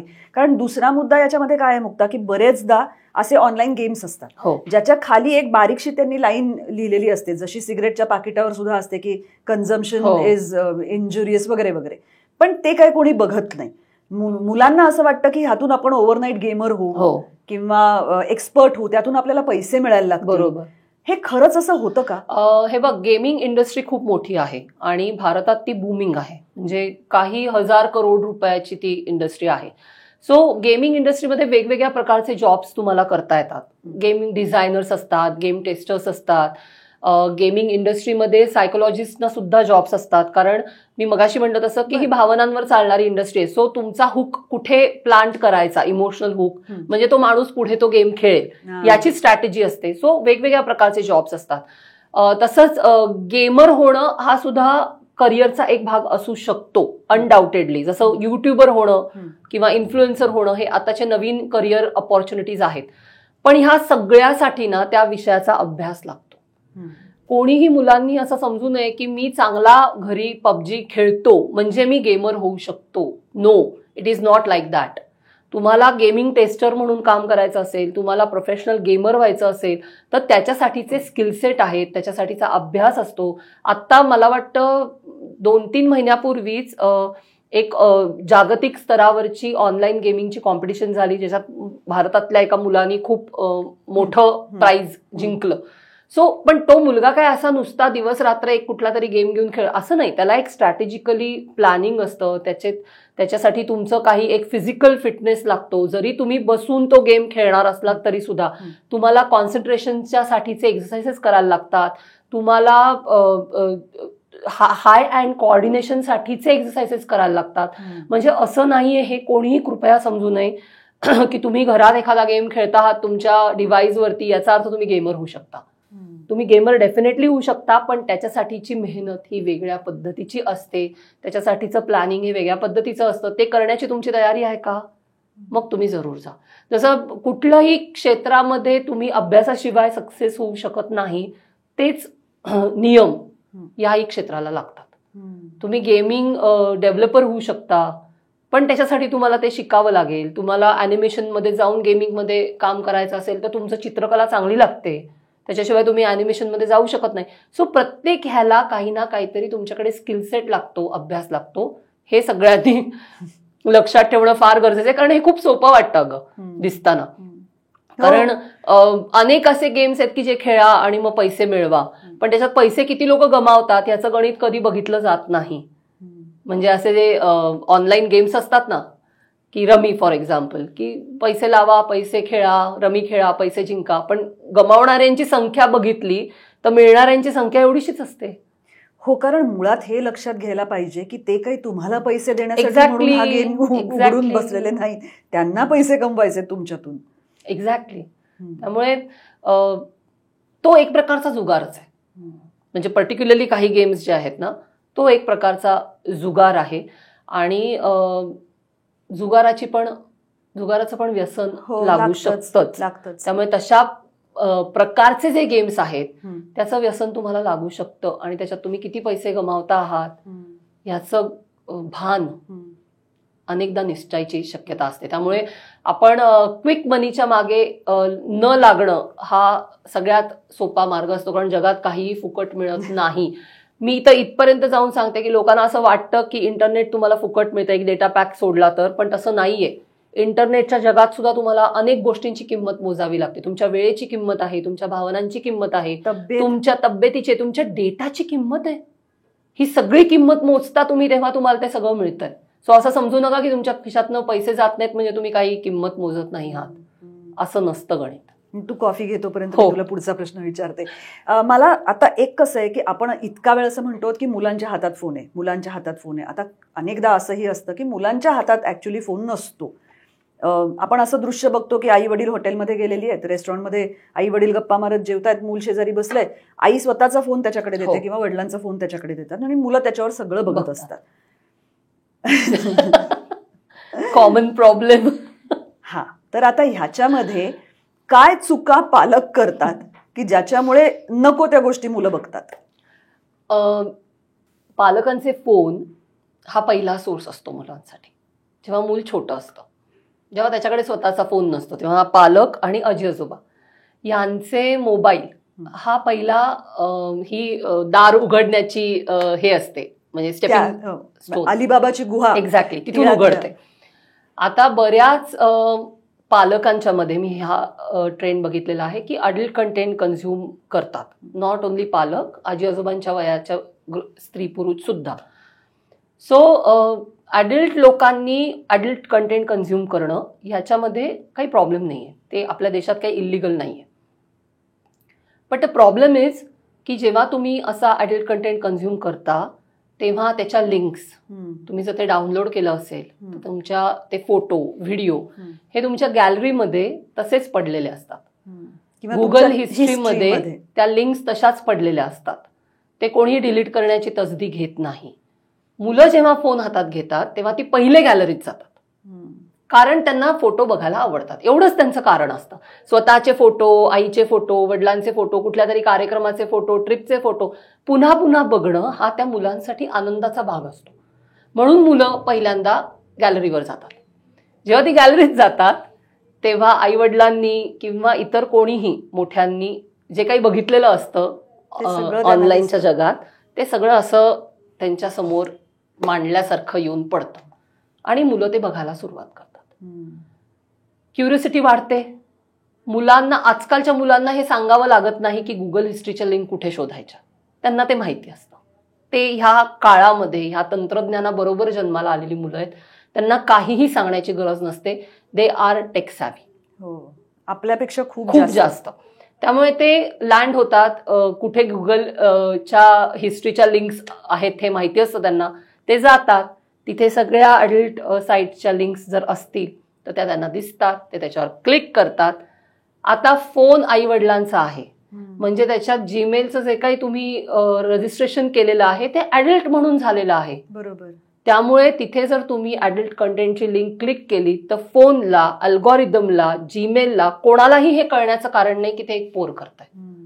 आता मुळात जेव्हा तुम्ही रजिस्टर करता तेव्हा तुम्हाला तुमचं वय वगैरे त्याच्यामध्ये लिहावं लागतं आणि मला वाटतं 13, 15 वगैरे अशा बऱ्याच असे बॅरियर एजेस ते आहेत.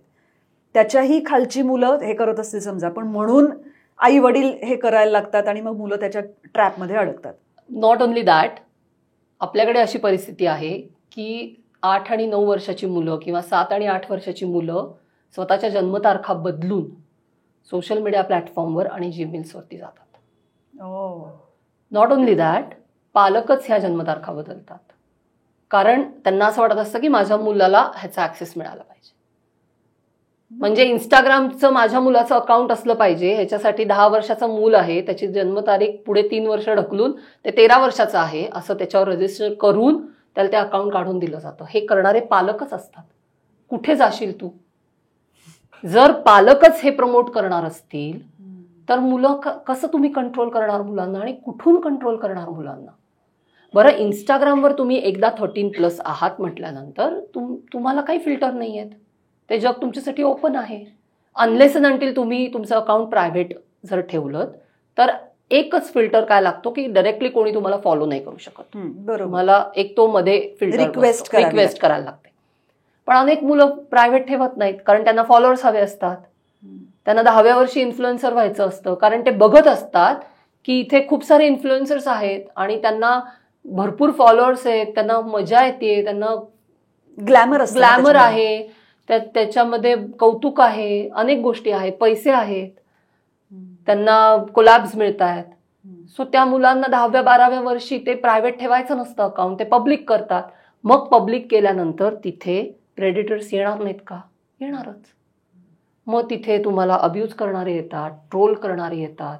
हो, आणि मुलांसाठी मुलांना लहान वयामध्ये हॉरिबल कमेंट्सना सामोरं जायची वेळ येते कारण ते पब्लिक असतं अकाउंट. बरं, आपल्याकडे काय जगभरात सगळीकडेच मुलांशी कसं बोललं पाहिजे ह्याच्याविषयीचं अनफॉर्च्युनेटली सेन्स, मॅनर्स या गोष्टी खूप कमी आहेत. अगं, लक्षातच येत नाही माणसांना की आपण ज्याच्याशी बोलतोय ते 10 वर्षाचं पोर आहे.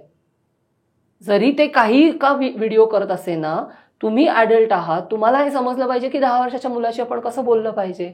पण हे फिल्टर्स निघून जातात ऑनलाईन स्पेसमध्ये आणि माणसं ह्या मुलांना अब्यूज करतात. आपल्याकडे ओरिसामध्ये घडलेली केस आहे, खूप दुर्दैवी आणि वाईट घटना आहे ती, पण सांगितली पाहिजे कारण पालकांना पण हे कळणं गरजेचं आहे कुठल्या लेव्हलला जाऊ शकतात या सगळ्या गोष्टी.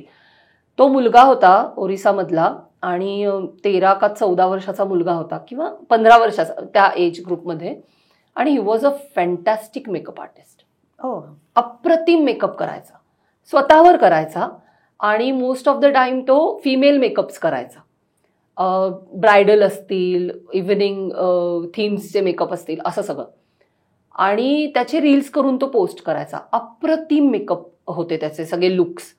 पण लोकांनी तिथे खाली इतकं त्या मुलाला ट्रोल केलं, इतकं, आणि मग ते पार LGBTQ पर्यंत गेले आणि अनेक गोष्टी, म्हणजे इतकं जास्ती झालं ते की त्या मुलांनी आत्महत्या केली. आता दोष कोणाला द्यायचा असं करण्यापेक्षा, म्हणजे मग येताच कशाला प्लॅटफॉर्मवर आणि मग येता तर तुम्हाला हे माहिती पाहिजे. अरे 13 वर्षाचं पोर येते, कमॉन, असं नसतं. हर्ट होतात माणसं, पण हे लक्षात घेतलं जात नाही त्या स्पेसमध्ये कारण तो ब्लॅक स्क्रीन तुम्हाला ते करू देत नाही. तुमच्या सगळे जे ऑफलाईन जगातले सेन्सेस तुम्ही वापरताना ते गळून पडल्यासारखं होतं तिथे गेल्यानंतर. सो हे सगळं मुलांना आईवडिलांच्या मोबाईलमधनं सगळ्यात पहिल्यांदा दिसतं, आजी आजोबांच्या मोबाईलमधनं सगळ्यात पहिल्यांदा दिसतं. आणि त्यांना पण असं वाटायला लागतं की हे it is normal to access, कारण हे यांच्या फोनमध्ये आहे. माझे आई बाबा ॲक्सेस करतायत, माझे आजी आजोबा ॲक्सेस करतायत, त्यांच्या फोनमध्ये हे अशा पद्धतीचे रील्स बघतायत. So it's okay, it's normal for me to access. See, इथे ना मला नेहमी असं वाटतं की जनरेशनमध्ये कसा फरक असतो की आपल्या जनरेशनमध्ये आपल्याला हे माहिती होतं की मुलांचं जग वेगळं असतं आणि आईवडिलांचं जग वेगळं असतं. आता ती दरी फारच म्हणजे धुसरच झाली, ती लाईनच नाही, ते नाहीये. म्हणजे निदान डिजिटल स्पेसच्या बाबतीत तरी अशी दोन वेगळ्या स्पेसेस उरलेल्या नाहीत. म्हणून मुलं असं म्हणतात ना आम्हाला की आईवडिलांचं चालतं मग माझं का नाही चालत, कारण ते आईवडील आणि ते एकाच पातळीवरती बघायला सुरुवात केली मुलांनी. आणि त्याच्यामुळे अनेक कॉम्प्लिकेशन्स डिजिटल स्पेसच्या बाबतीत तयार होतात. हा एक प्रॉब्लेम दिसतो मला. आणि दुसरा प्रॉब्लेम मला दिसतो हा की एकीकडे ह्या दोन स्पेसेस उरलेल्या नाही आहेत आणि दुसरीकडे मुलं आणि पालक ह्याच्यात समान जमीन उरलेली नाही. म्हणजे कसं की मला माझी आई आणि मी समजा घेतलं उदाहरण, तर आमच्यात कॉमन गोष्टी होत्या. मग ती नाटकं असतील, सिनेमे असतील, गाण्याचे कार्यक्रम असतील, म्हणजे माझ्या जगातल्या गोष्टी माझ्या होत्याच, आईच्या जगातल्या तिच्या गोष्टी असतीलच, पण आमच्या दोघींच्या जगात कॉमन असणाऱ्या गोष्टी होत्या. आज अशा कॉमन गोष्टी किती आहेत सांग तुम्हाला, की जिथे आई आणि मुलगी एकत्र जाऊन ते एन्जॉय करतायत इक्वल लेवलला. खरे, म्हणजे गाण्याचा कार्यक्रम मुलगी पण तेवढीच एन्जॉय करते आणि आई पण तेवढीच एन्जॉय करते आणि त्या दोघी जणी मिळून जातात. ही कंडिशनच दिसत नाही अगं. कारण डिजिटल स्पेसमुळे मुलांना एक वेगळं मोठं जग अवेलेबल झालेलं आहे, जे मागच्या पिढ्यांना नव्हतं. मला चॉईस नव्हता. बरोबर. जे अवेलेबल आहे त्याच्यातलं मला काय आवडतंय तेवढंच मी निवडत होते. आता काय होतंय, विथ डिजिटल स्पेस मुलांना चॉईसेस खूप आहेत ना. मला के-पॉप ऐकायचं तर मला के-पॉप ऐकता येतं, मला मेटल ऐकायचं आहे तर मला मेटल ऐकता येतं, मला इथल्या क्लासिकल म्युझिकच्या कार्यक्रमाला जायलाच पाहिजे हे बंधनच माझ्यावर उरलेलं नाहीये. त्यामुळे होतंय काय की पालक आणि मुलं ह्यांच्यामधल्या कॉमन गोष्टी जितक्या कमी होणार ना तितके कॉम्प्लिकेशन्स वाढणार. कारण मला माझ्या पालकांशी बोलायला विषयच नाही. आणि आमच्याकडे पालक येतात, आमचा मुलगा 14 वर्षाचा आहे, आम्ही त्याच्याशी काय बोलू. आपल्या 14 वर्षाच्या मुलाशी बोलता येत नाही अगं पालकांना. हे विचारायला लोक माझ्याकडे येतात की आम्ही आमच्या मुलांशी काय बोलू ते तुम्ही सांगा. कारण मुलांचं जग काय आहे हे पालकांना माहिती नाही. पालकांच्या जगातल्या गोष्टी मुलांना माहिती नाहीत. कॉमन सब्जेक्ट्स नाहीत, कॉमन इंटरेस्ट नाहीत, कॉमन छंद नाहीत, एकत्र कुठे जाणं नाही. एकमेकांशी बोलायचं काय. जर तुम्हाला बेसिक गोष्टीच एकमेकांशी बोलता येणार नसतील तर तुम्ही डिजिटल स्पेसबद्दल एकमेकांशी काय बोलणार. आणि मग तुमची मुलं तुमच्या मोबाईलमध्ये जे काही बघता आहेत त्याच्याबद्दल तुम्ही मुलांशी संवाद कसा साधणार. इथपासून हे सुरू करायला लागणार आहे. म्हणजे अवघड आहे हे पेरेंटिंग. मला हे मान्य आहे, कारण पालक पण थकतात, त्यांचे पण कॉम्पिटिशन इतकी आहे जॉबच्या इथे, इतके आवर्स काम करायला लागतं, घर चालवण्यासाठी इतके कष्ट घ्यायला लागतात, तेही दमणार आहेत, तेही दमतात आणि हे समजू शकते मी. पण आपण अशा एका काळामध्ये राहतो की ह्या गोष्टी आपल्याला सोडून चालणार नाही जर आपल्याला आपली मुलं वाचवायची असतील. नाही, आणि शेवटी आपण मुलाला जन्म दिला जर असेल किंवा जन्म नाही दिला आपण तरीही एखाद्या मुलाला वाढवण्याचा निर्णय घेतलेला असेल तर मग त्याच्या वाढीचा सर्व बाजूंनी आपण विचार केलाच पाहिजे. ही पहिली गोष्ट. दुसरं काय झालंय की पूर्वी म्हणजे आपल्या काळामध्ये मूल वाढायचं तेव्हा असे येणारे प्रश्न हे तुलनेने कमी होते. म्हणजे वयात येणाऱ्या मुलीला वयात येणं म्हणजे काय हा त्यातल्या त्यात एक अवघड प्रश्न असायचा की ते आई मुलीला कसं सांगते किंवा घरातले मुलीला कसं सांगतायत. त्या पलीकडे बापाचा आणि मुलाचा कधी काही संवाद वगैरे झाला तर अशा बाबतीतला तिथे ते संपायचं. माझ्या तर अनेक मैत्रिणी अशा होत्या ज्यांना त्यांच्या आयांनी कधी सांगितलंही नव्हतं, त्यांना मैत्रिणींनी सांगितलं आणि त्या पुढे निघून गेल्या त्याच्यातनं. आता तसं नाही राहिलेलं. आता कारण तो प्रश्न तितका तेवढाच नाही राहिलेला, हे बाकीचे सगळे प्रश्न निर्माण झालेत. पण मला आता एक सांग की खरंच आपल्याकडे, मगाशी तू बोलता बोलता पटकन बोललीस, आपण तिथे थांबलो नाही, पण ह्या सगळ्या साईट्स इलिगल आहेत? हो, खरंच आहेत. मग डार्क वेब वगैरे जे काय असतात तिथे काय अजून वेगळं असतं? ऍक्सेस करता येतात तुला. म्हणजे आता सुद्धा तू गुगलवरती समजा टाकलंस तर तुला काही पॉर्न साईट्स म्हणजे ॲडल्ट साईट्स सहज उपलब्ध होतील. सो बॅन करत असतो आपण. पण मी तसं मगाशी म्हटलं तसं की ही सगळीच इंडस्ट्री 2 पावलं पुढे असते. तू 50 साईट्स बॅन केल्यास ना की 100 साईट्स सुरू होतात. सो ते सतत चालू असतं, इकडनं तिकडे तिकडनं तिकडे. So complete banning is difficult. कुठून ना कुठून तरी तुला ऍक्सेस हा मिळत राहतो त्या साईट्सचा.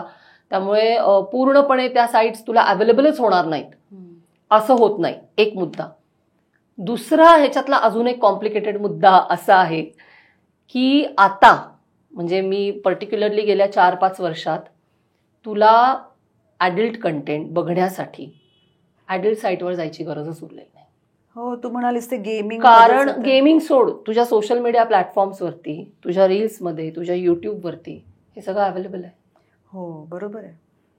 तू टाक असा सर्च किसिंग सीन इंस्टाग्रामवर सुद्धा, कुठेही टाक, 2000 व्हिडिओज तुला मिळतील त्याच्यावरचे. वेगवेगळ्या सिनेमांमधले किसिंग सीन्स किंवा बेड सीन्स किंवा अजून एरोटिक सीन्स, हे कीवर्ड्स टाक, तुला वेगवेगळ्या सिनेमांच्या क्लिप्स काढलेल्या भरपाड, म्हणजे अक्षरशः थकून जाऊ आपण, इतकं तुझ्या समोर येऊन पडेल. आणि हे कुठल्याही वेगळ्या प्लॅटफॉर्मवरती किंवा डार्क वेबवरती न जाता तुझ्या इंस्टाग्रामवर, तुझ्या फेसबुकवर, तुझ्या युट्यूबवर तुला मिळतंय. कसं कंट्रोल करणार? कुठे कंट्रोल करणार? अवघड आहे. नाही कंट्रोल करू शकत. ज्याला सॉफ्ट पॉर्न असं म्हटलं जातं, तो कंटेंट हा तुला इझिली अवेलेबल आहे आज, आणि तो प्रचंड प्रमाणात आहे. म्हणजे असं नाहीये की तुला फार सर्च करायला लागतंय, खूप वेळ घ्यायला नो. एका सर्चमध्ये तुला हजारो गोष्टी तुझ्या समोर जर येणार असतील आणि ती मुलं ते बघणार आहेत, तर तू कंट्रोल एकाच गोष्टीने करू शकते, त्यांच्याशी बोलून. मी एकाच गोष्टीने हे अवेअर करू शकते मुलांना की तुझ्या समोर हे सगळं येणार आहे, पण याचा अर्थ काय होतो हे समजून घे.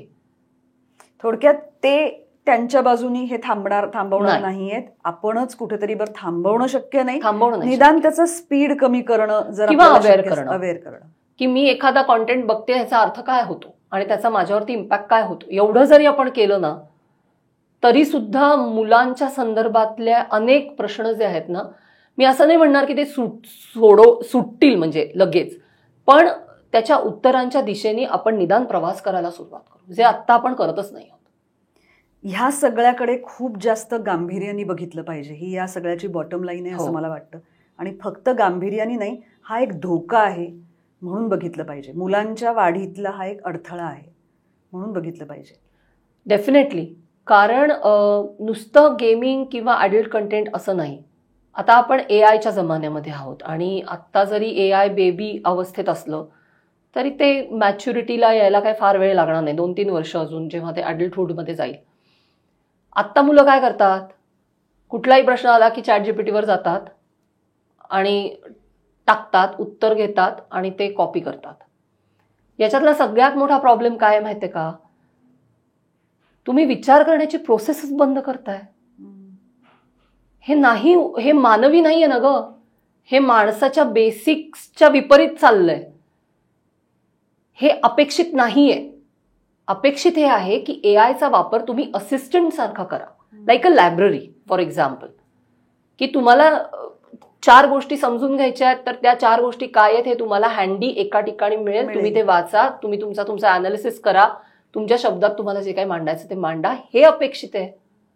आम्ही कॉलेजेसमध्ये जातो, लिटरली सांगते, शिक्षक वैतागलेले आहेत, कारण मुलं असाइनमेंटच्या नावाखाली तिथे ChatGPTवर जातात किंवा दुसऱ्या कुठल्याही AI टूलवर जातात, प्रश्न टाकतात, उत्तर येतं, ते उत्तर कॉपी करतात. अरे पण त्याच्यात आम्हाला शिक्षक सांगत होते या उत्तरामध्ये बऱ्याच गोष्टी आमच्या सिलेबसच्या बाहेरच्याच असतात. पण हे क्रॉस चेक तेव्हा होईल ना जेव्हा मी माझ्या सिलेबसमध्ये काय आहे हे बघेन, आणि ChatGPTनी किंवा कुठल्याही सर्च इंजिननी मला काय दिलंय ते बघेन, आणि मग त्याचा अनालिसिस करून माझं उत्तर लिहीन, तेव्हा हे घडेल.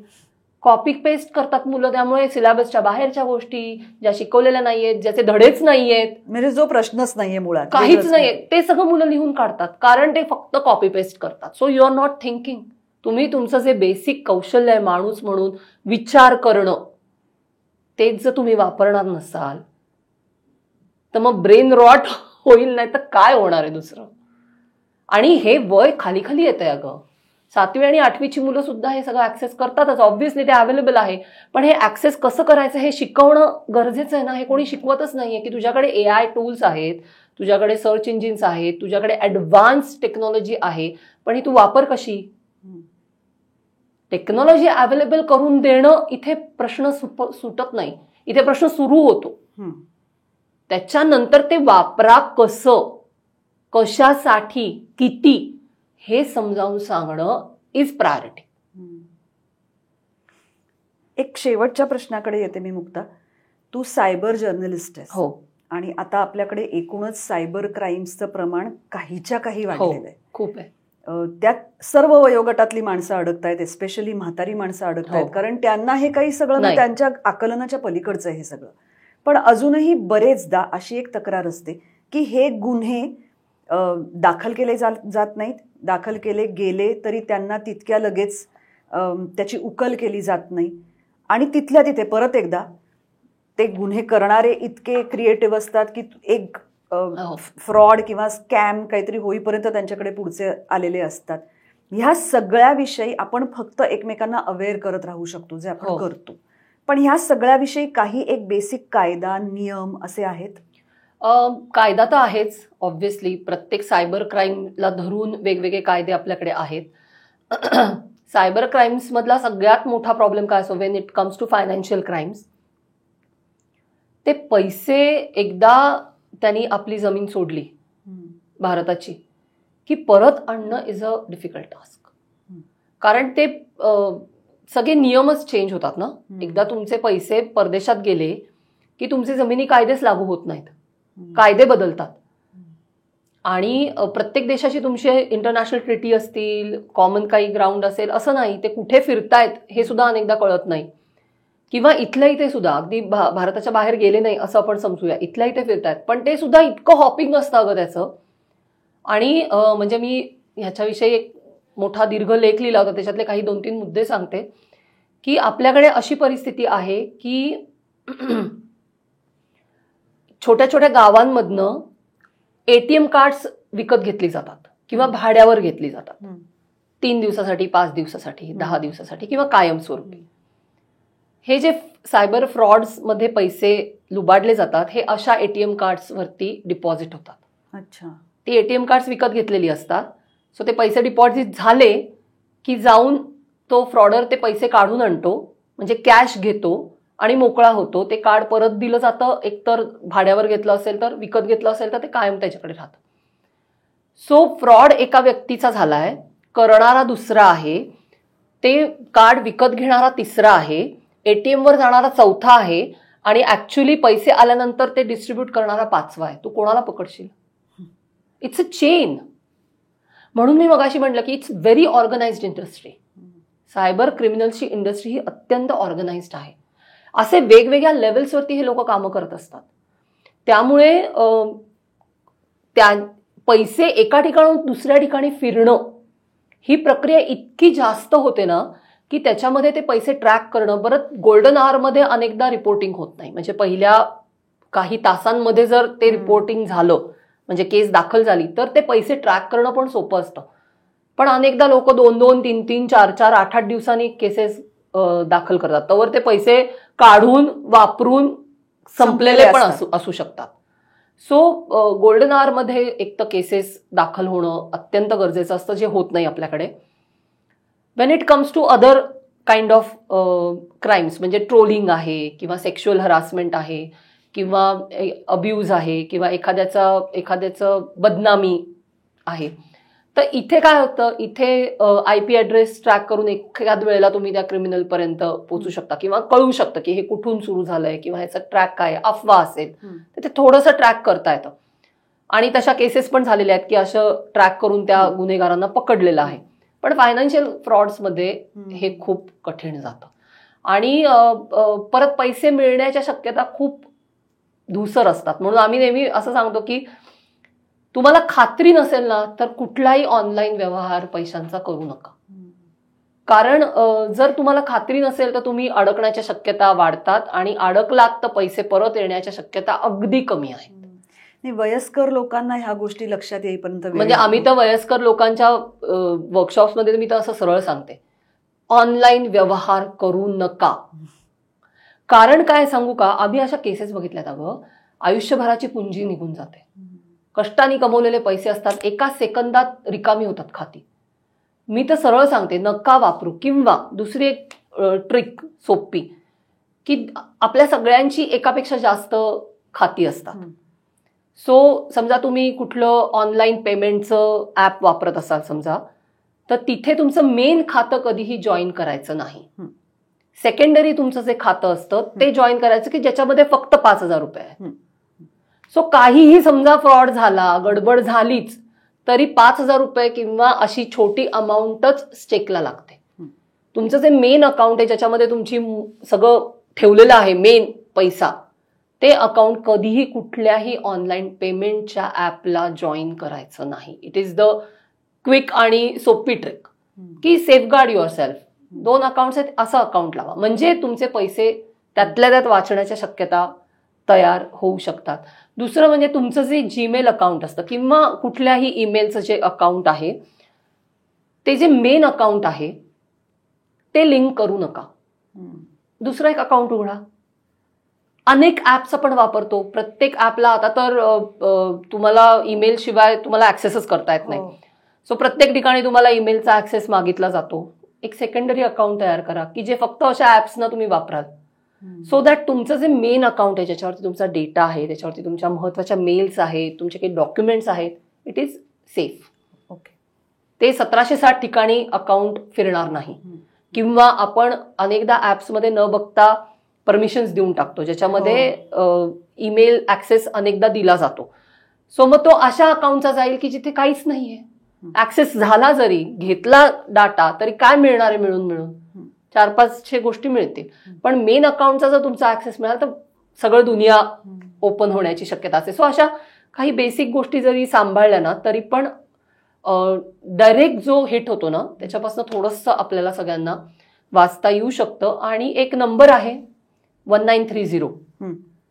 हा आपला नॅशनल सायबर क्राईमचा नंबर आहे. 1930. याच्यावरती तुम्ही कॉल करून जर तुमच्याबरोबर कुठल्याही प्रकारचा सायबर क्राईम झाला असेल, मग तो फायनान्शियल असू दे, थ्रेट असू दे, सेक्शुअल असू दे, ट्रोलिंग असू दे, किंवा बदनामी असू दे, फसवणूक असू दे, कुठल्याही पद्धतीचा सायबर क्राईम जर झाला असेल तर ह्या नंबरवर फोन करून तुम्ही तो नोंदवू शकता. नोंदवल्यानंतर तुमचं जे जवळचं पोलीस ठाणं असतं तिथे ती केस अलॉट होते आणि मग पुढचा फॉलोअप ते जवळचं पोलीस ठाणं करते. किंवा cybercrime.gov.in ही जी आपली वेबसाईट आहे त्याच्यावरती पण तुम्ही सायबर क्राईम नोंदवू शकता आणि तो तुम्हाला निनावी पण नोंदवता येतो. अच्छा. म्हणजे एखाद्याला असं वाटत असेल की मला भीती वाटते कारण लोकांना अनेकदा, तर तुम्ही तिथे निनावी पण तुमची कंप्लेंट रजिस्टर करू शकता.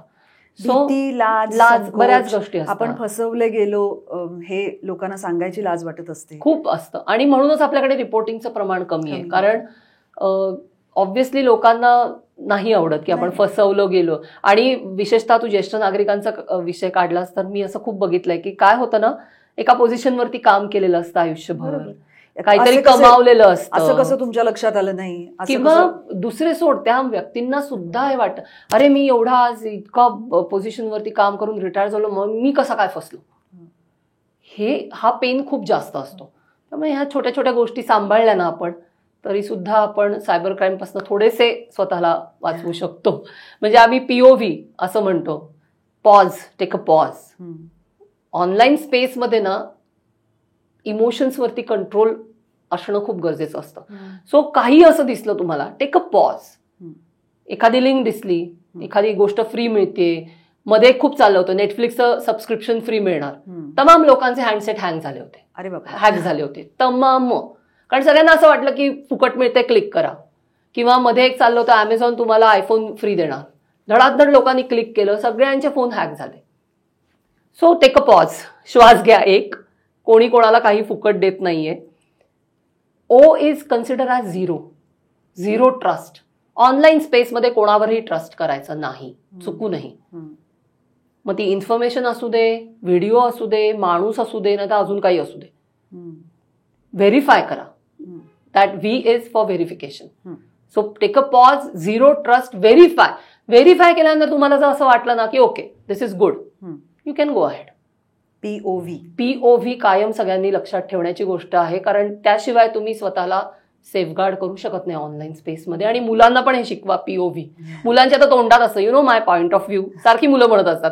सो हा आमचा पॉईंट ऑफ व्ह्यू आहे. हा थोडासा मुलांना जर आपण शिकवला तर ते पण स्वतःला सेफगार्ड करायला शिकतात ऑनलाईन स्पेसमध्ये. हा तितकाच महत्वाचा आहे. हा POV सुद्धा तितकाच महत्वाचा आहे. हो, खरंय. एकूण ह्या सगळ्या मायाजालापासनं, मोहजालापासनं काय हे जे जाळं आहे, हे इंटरनेटचं आणि जग जवळ आणताय वगैरे वगैरे, ते सगळं बरोबर आहे. पण ह्या सगळ्यात आपण जे गुंतलो आहोत त्यातून बाहेर पडणं शक्य नाहीये. पण निदान त्यात एक आपली आयडेंटिटी आपली राहील, आपण स्वतःला सेफ करू शकू इतपत जरी आपण भान ठेवलं तरी सुद्धा मला असं वाटतं की तरुण जाऊ ह्यातून पुढे. नक्की. ते आमच्या क्षितिज पटवर्धननी आजीबाई जोरात नाटकात लिहिलंय ना, ते वाक्य फार सुंदर आहे की इथे फक्त माहिती आहे, अनुभव नाही आहे. त्यामुळे तो अनुभव घेण्यासाठी आपल्याला ह्याच्या पलीकडे आयुष्य जगणं फार महत्वाचं आहे आणि ते मुलांना शिकवणं हे आपलं आता काम आहे. त्यामुळे ते करण्यासाठी आज जे तू बोललीस ते सगळं फार महत्वाचं आहे. Thank you so much. मला 100% खात्री आहे की ह्यातून खूप पालकांना, आपल्या प्रेक्षकांना कधीतरी कुठेतरी ऐकलेलं असतं, पण त्याच्याविषयी एवढी माहिती नसते. अशा अनेक गोष्टी त्यांना कळल्या असतील, माहिती मिळाली असेल. हे सगळं सांगायला, खरं सांगायचं तर असे आपण अजून 2-4 करू शकू, कारण तुझ्याकडे अनुभव एवढा आहे, तुझ्याकडे अशी अनेक उदाहरणं असतील. पण आम्ही सुद्धा आत्ता इथे सगळे असे जरा सुन्न झाल्यासारखे झालो आहोत, कारण हे खरंच फार आमच्या कल्पनेच्या पलीकडचं आहे. तू रोज हे बघते आहेस, असे अजून अनुभव तू गोळा करते आहेस. पुढच्या वेळी जेव्हा आपण भेटू तेव्हा मला तू मुलांना शिकवताना कुठल्या पद्धतीची क्वेश्चनेअर्स तयार करतेस वगैरे ह्या सगळ्याविषयी बोलायचं आहे. पण ह्याचा आपण एक खरंच वेगळा भाग करू. जरूर. तू आज इथे आलीस त्याबद्दल मनपूर्वक आभार. Thank you so much. पुन्हा भेटू आपण लवकर. नक्की.